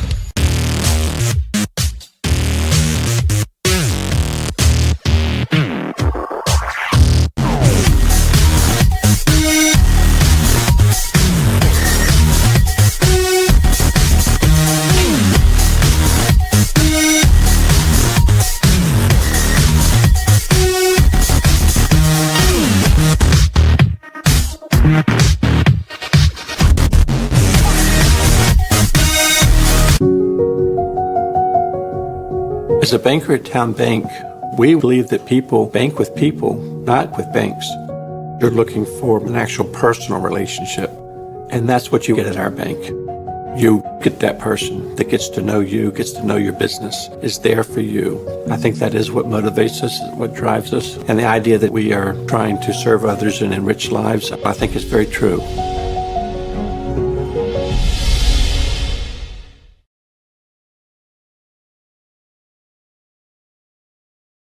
What makes a life a good one?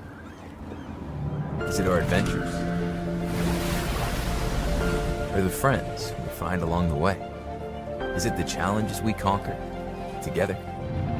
Maybe it's the people's lives we touch every single day. So, what makes a life a good one? You'll have to figure that one out for yourself. Well, it's everybody's favorite time of year again. Time to prepare to make your annual donation to that infernal revenue service. And if you're like me, you need help. Help to keep that donation as small as possible. So get off your W-2 and call John Maynard at John's Tax Service. 455-6763. Portco is your local nonprofit organization dedicated to economic empowerment through employment for people with disabilities. We focus on abilities, not limitations, providing on-the-job vocational support. Find your pathway to employment. Contact us or learn more at portco.org. I'm Dr. Mark Cardelia, orthopedic surgeon and surgical director of the CHKD Sports Medicine Program. We see a lot of knee injuries in student athletes these days, and many of these are ACL tears. Parents often ask how to know when a knee injury may be serious. The most obvious symptom is severe pain or swelling in the knee joint. Your child may have heard a pop when the injury occurred. Look for signs they can't put weight on the knee around 48 hours after the injury, or if the knee feels unstable or wobbly. Those are all signs you should see a CHKD sports medicine specialist. Our sports medicine physicians, surgeons, athletic trainers, and physical therapists understand the needs of growing athletes and tailor treatment to fit each child's age and level of activity. Our goal is to accurately diagnose the problem in a timely fashion and provide the treatment that will ensure a safe return to activity. Kids want to play, and we want to help them get back in the game. To learn more, visit chkd.org. Sports medicine at CHKD. We're more than a hospital. Okay, here with Lansing Hood basketball coach Dwight Robinson as Eagles win at 59-47 over Oscar Smith on the road in the region semis to punch their ticket to the state playoffs for the 10th time in 22 seasons. Coach, you're now 6-2 against the Tigers in the playoffs and regionals or state since 2017, but there was a lot of motivation for your guys, the ones that lost here on a Saturday in the region championship. They wanted some payback tonight, didn't they? They remember it. One thing Dame told the guys, said we got bullied last year and didn't want to get bullied this year. And that's something that he told them before we left the locker room.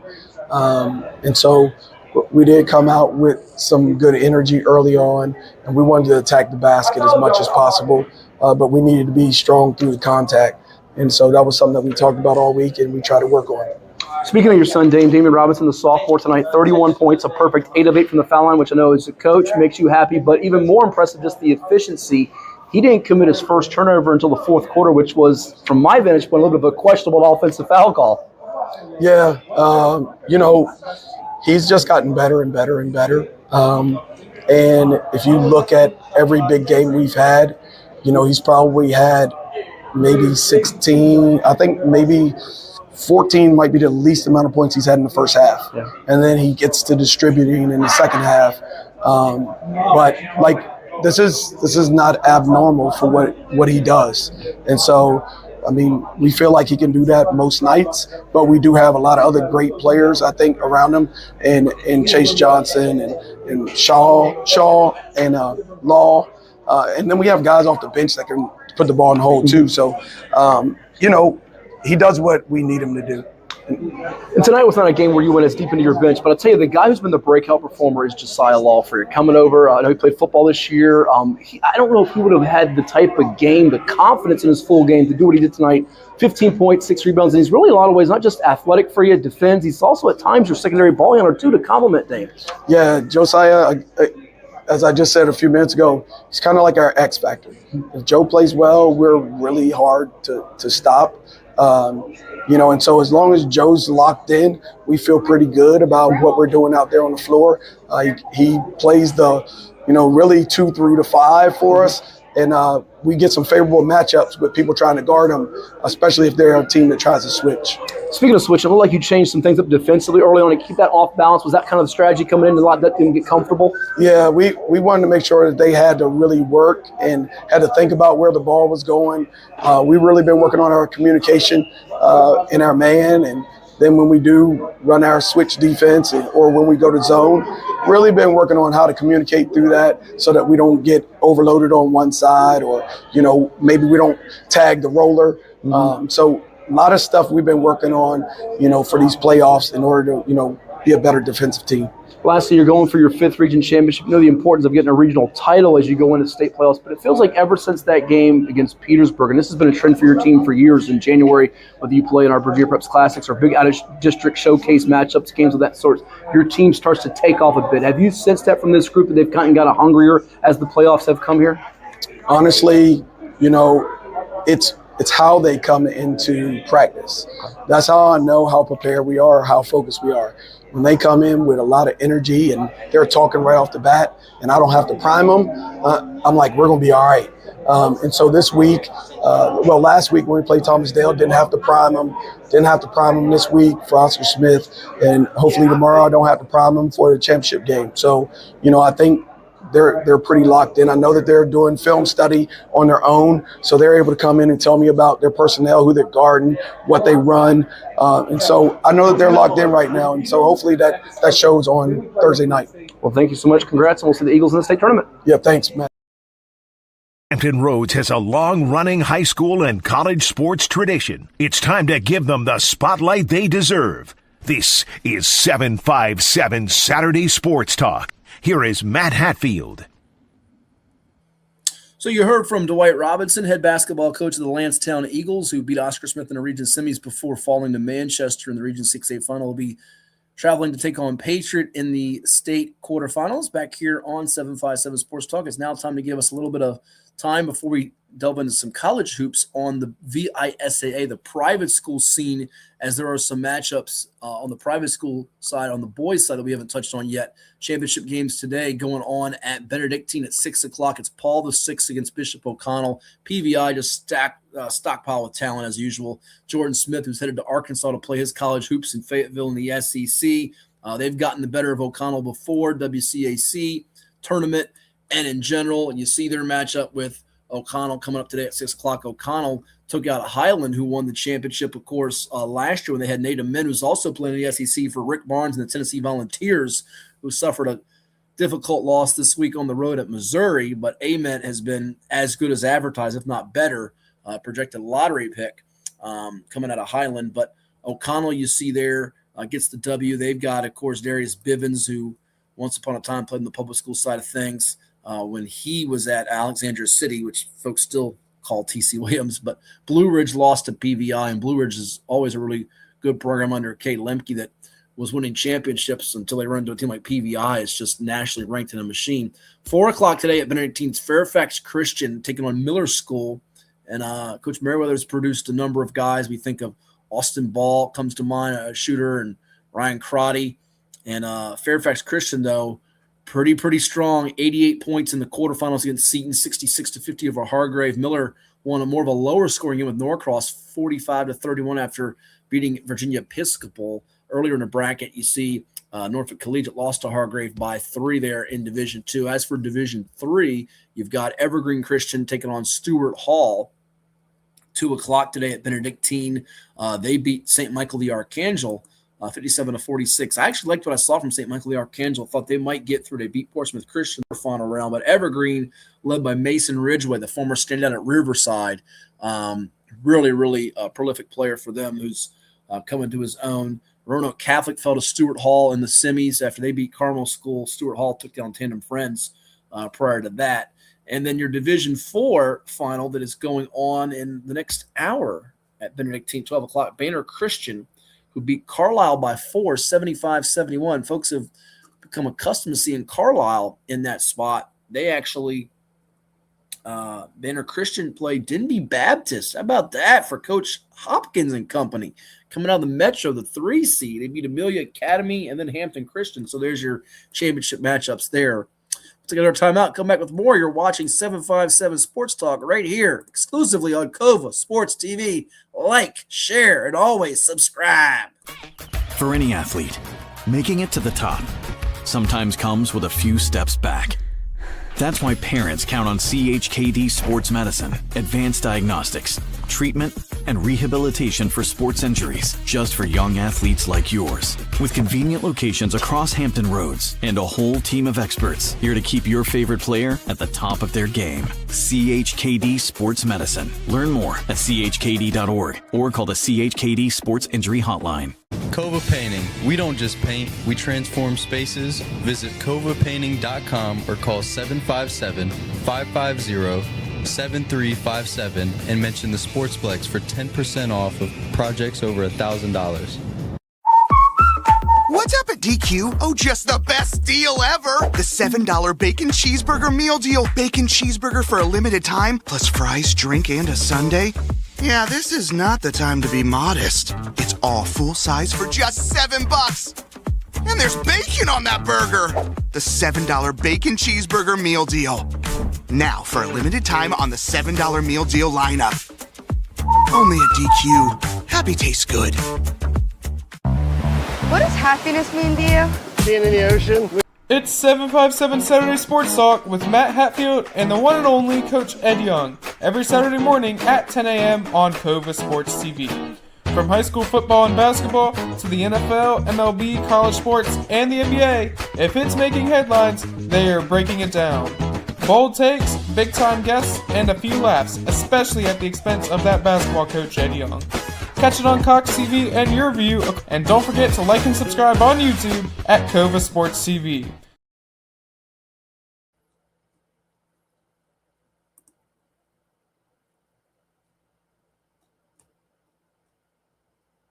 Hampton Roads has a long-running high school and college sports tradition. It's time to give them the spotlight they deserve. This is 757 Saturday Sports Talk. Here is Matt Hatfield.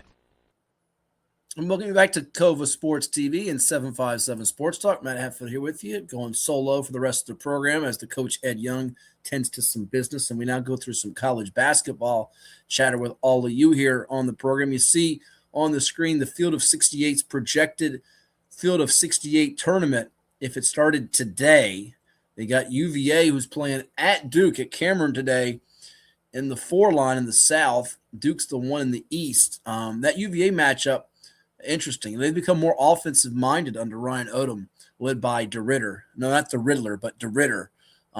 Not quite as stout defensively as they were during the Tony Bennett era. They're scoring in the 80s now, averaging almost as many points per game as Duke, but just the versatility of Cameron Boozer could be a little bit too much today. Duke did win that game over Michigan last week. I didn't see it coming, but Michigan looked mighty, mighty good, led by Merez Johnson and Yaxel Lindenborg and that crew, beating Illinois on the road Friday night, getting some separation. My one thing about Michigan is I worry a little bit about Elliot Cadeau at the point. I'm sure we'll get Mike DeCourcy on the program, or David Glenn, or even our man Brad Wachtell, who breaks down the brackets soon, to discuss all the bracketology in the next couple of weeks, perhaps even next Saturday with us on 757 Sports Talk. But I just don't know if Cadeau at the point can be steady for a run of the round of 64, 32, 16, 8, 4, 2 to win all those games. I can see him having a slip up. Then they have enough weapons. They're deep enough. They go 9, 10 deep. But that's the one concern. There's some interesting games today. A lot of really good games today on the docket. Vanderbilt at Kentucky is one of those games. Wildcats are a slight favorite. Kentucky, though, I should say Vanderbilt, though, under Mark Byington have been really, really strong here the last couple of years, coming in from James Madison. And you see on the screen there, Vandy's projected as a 5 seed to take on 12 seed South Florida. Kansas at Arizona. The Jayhawks, I mean, what KU team is going to show up? What Darren Peterson is going to be there? You just don't know. They're so unpredictable. Remember, they got Arizona the last time they played in Lawrence without DP. And I could see Arizona, with or without Cole Pete, wanting some payback. I'm not sure if he's going to play. I know they have Burries, the other really good freshman for them. And Zona had to rally after a double-digit deficit on the road at Baylor to win the last time out, 87-80, after beating Houston on the road. So they're glad to be back home. Kansas has been kind of alternating win-loss, and they just won against Houston the last time out. So it could be an L again for them coming up in their next matchup against Arizona today. You got Texas Tech at Iowa State. Texas Tech, you hate to say their season is ruined without JT Toppin, but they have played better now, getting acclimated without him at Iowa State, though. In Ames, Momcilovic shooting the ball and what they bring to the table, that's a big ask. I mean, Jefferson's been putting up numbers too, rebounds, assists. That's a big ask. I think Iowa State's going to take that game, and I think the Cyclones are probably the safest 2 on there. Now, I say safest 2. Florida's listed as a 2. Florida's been playing like a 1 lately. They really have been. I know UConn beat the living daylights out of St. John's, who has now slipped on this bracket all the way down to the 6th line, 6th seed for St. John's to take on TCU and Jamie Dixon's team, who ironically enough back in November beat Florida. But and St. John's showed it can go through a rut offensively as UConn just handled them. But this is a UConn team that just a week ago lost at home to Creighton. I'm not as in love with them after that loss. And Duke and Michigan are your solid 1 seeds. Somebody could steal a 1. Houston's not going to do it. Illinois is not going to do it. Everybody slipped to a 3. Iowa State and Florida, if they continue on hot streaks and win the Big 12 and SEC tournaments, I'm not ruling them out stealing one of those 2 1 seeds from Arizona or UConn. I really am not. I think it's quite possible that they do that. Beyond that, on the seeds here, Purdue just lost to Michigan State. Kansas is a 3 seed. It's overseeded to me. They're not a 3 seed. You just don't know what Darren Peterson is going to show. They're more like a 4 or 5 seed to me.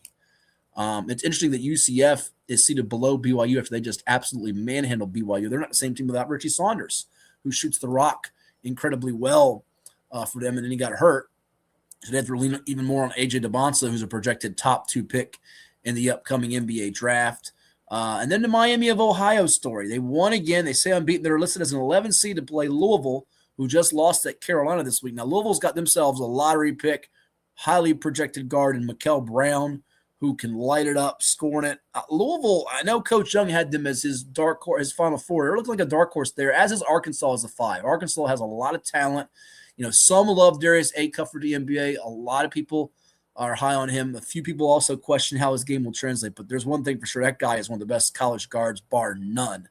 Although Yale, if they got out of the Ivy League, that's a tricky game. Yale beat Auburn a couple years ago. They were my pick a couple years ago. Of course, last year under Bruce Pearl, got to the Final Four. Now Auburn might nowhere to be found on this bracket. I don't see them at the moment on this bracket. Then you had the whole Alabama situation with Bediako. And then 2 more games that are really interesting to me tonight in college basketball. Yeah, you have Bama at Tennessee. That's an interesting game. Tennessee's favored. Arkansas at Florida. That's the big one tonight. Gators are a hefty favorite in that one. Their front court is just legit. But here's the biggie. I know people look at Tech in Carolina, and they look at Duke, UVA in the Commonwealth. I totally get that. Sorry, fans. I don't see Tech winning at Carolina despite Caleb Wilson being out, and I don't see UVA beating Duke in Cameron. I just don't see it happening. But the Gonzaga-St. Mary's game, if you like college basketball, folks, Gonzaga at St. Mary's, 28-2. St. Mary's 26-4. Gonzaga is a favorite in this game. I just haven't loved their outside shooting all year long. Graham Ike inside, though. He's a grown man. He's an old grown man, too, by the way, playing college hoops. They're listed as a 4 seed on this bracket. Meanwhile, St. Mary's is in the 8-9 game on this field of 68 bracket against Iowa.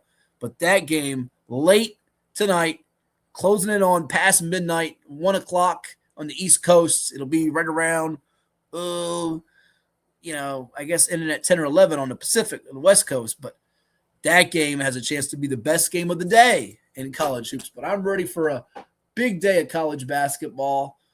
Tons of great action. I'll be making the trek to Pensacola with the ODU women's team as they'll be opening up their Sun Belt Conference tournament on Friday, waiting to see who they'll ultimately play coming up. I actually might be able to share that before we leave for those folks that are curious, because I had someone actually on one of the chat lines, I think, comments, ask if I have the men's and women's basketball brackets for the Sun Belt, and I think I do for some of the ODU fans out there.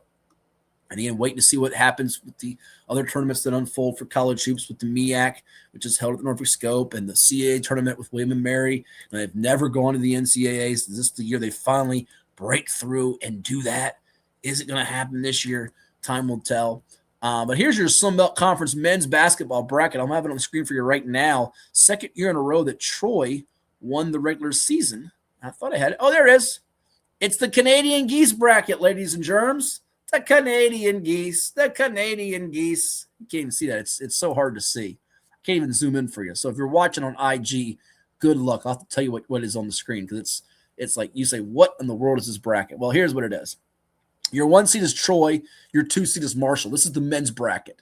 They get buys to the semifinals. So what does that mean? All they have to do is win 2 games to be crowned Sun Belt Conference tournament champions and go to the NCAA tournament. App State's a 4. Coastal's a 3. They got to win 3 games in 3 days. Your 5, 6 seeds like Texas State, Alabama, it's 4 games in 4 days. If you're playing on the first day, like Old Dominion's men's team is, the 11 seed taking on the 14 seed ULM coming up on March the 3rd. That is Tuesday night, the same night as the state quarterfinals for Virginia high school basketball. It simply means you have to win 6 games in 6 days to get to the championship. So you have to really run the gauntlet, 7-7. It's not impossible, but it's an enormous ask. And that championship is going to be televised on ESPN2. ESPN Plus has the opening round, second round, third round, fourth round, quarterfinals, and semis.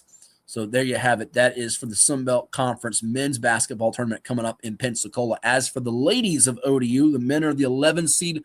The women are the number 6 seed after their triumph on Friday night on the road against App State. And again, I'm also curious to see the other brackets when they do come out, when those regular seasons are finished for teams around the Commonwealth, beyond the ACC heavyweights like your UVA and Virginia Tech, George Mason in the A10, VCU, Hampton, by the way, in the CAA, like William and Mary.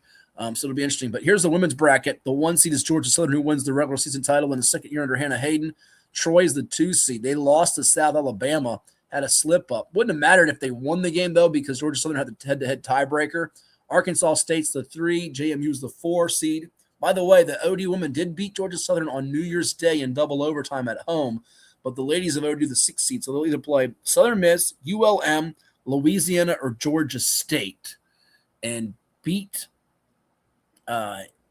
Georgia State twice, lost to Southern Miss, beat Louisiana. Upper half of the bracket there, you see James Madison wouldn't run into Old Dominion again until the championship if they're able to get through their side. So there you have it. That is the men's and women's bracket for the Sun Belt Conference tournament in college basketball. So there you have it. All right, that's going to do it for this episode of 757 Sports Talk. We thank all of you for interacting with us and tuning in. For the Coach Ed Young, I am Matthew Hatfield. We thank our guests, Taylor, Dwight Robinson, and Damian Robinson of the Eagles, and, of course, Sherman Rivers from Patriot for stopping by as well. Again, make sure you like, share, and subscribe to Cova Sports TV on the YouTube channel.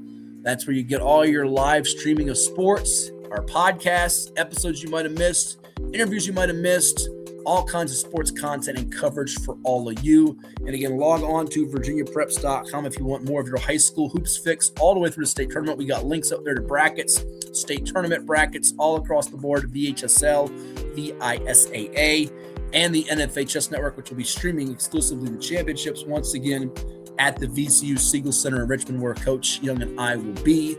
That'll be my trip after the one to the Sunshine State. So again, you can also watch part of our program that you might have missed as we talk to you each and every week. Mondays, 8 o'clock Eastern, Tuesdays at 12 noon, and Wednesdays at 4 o'clock Eastern on Cox and YourView. Those are the channels in your markets across the Commonwealth of VA. Hope you all have a great sports weekend, and we'll catch you next time right here on Cova Sports TV. See you later. Oh my goodness. It's snowing like crazy out here. It's like a blizzard. Holy mackerel. Holy mackerel. That reminds me, didn't Coach Ed Young say it wasn't going to snow anymore in the month of February? I think he did. Tisk, tisk, tisk.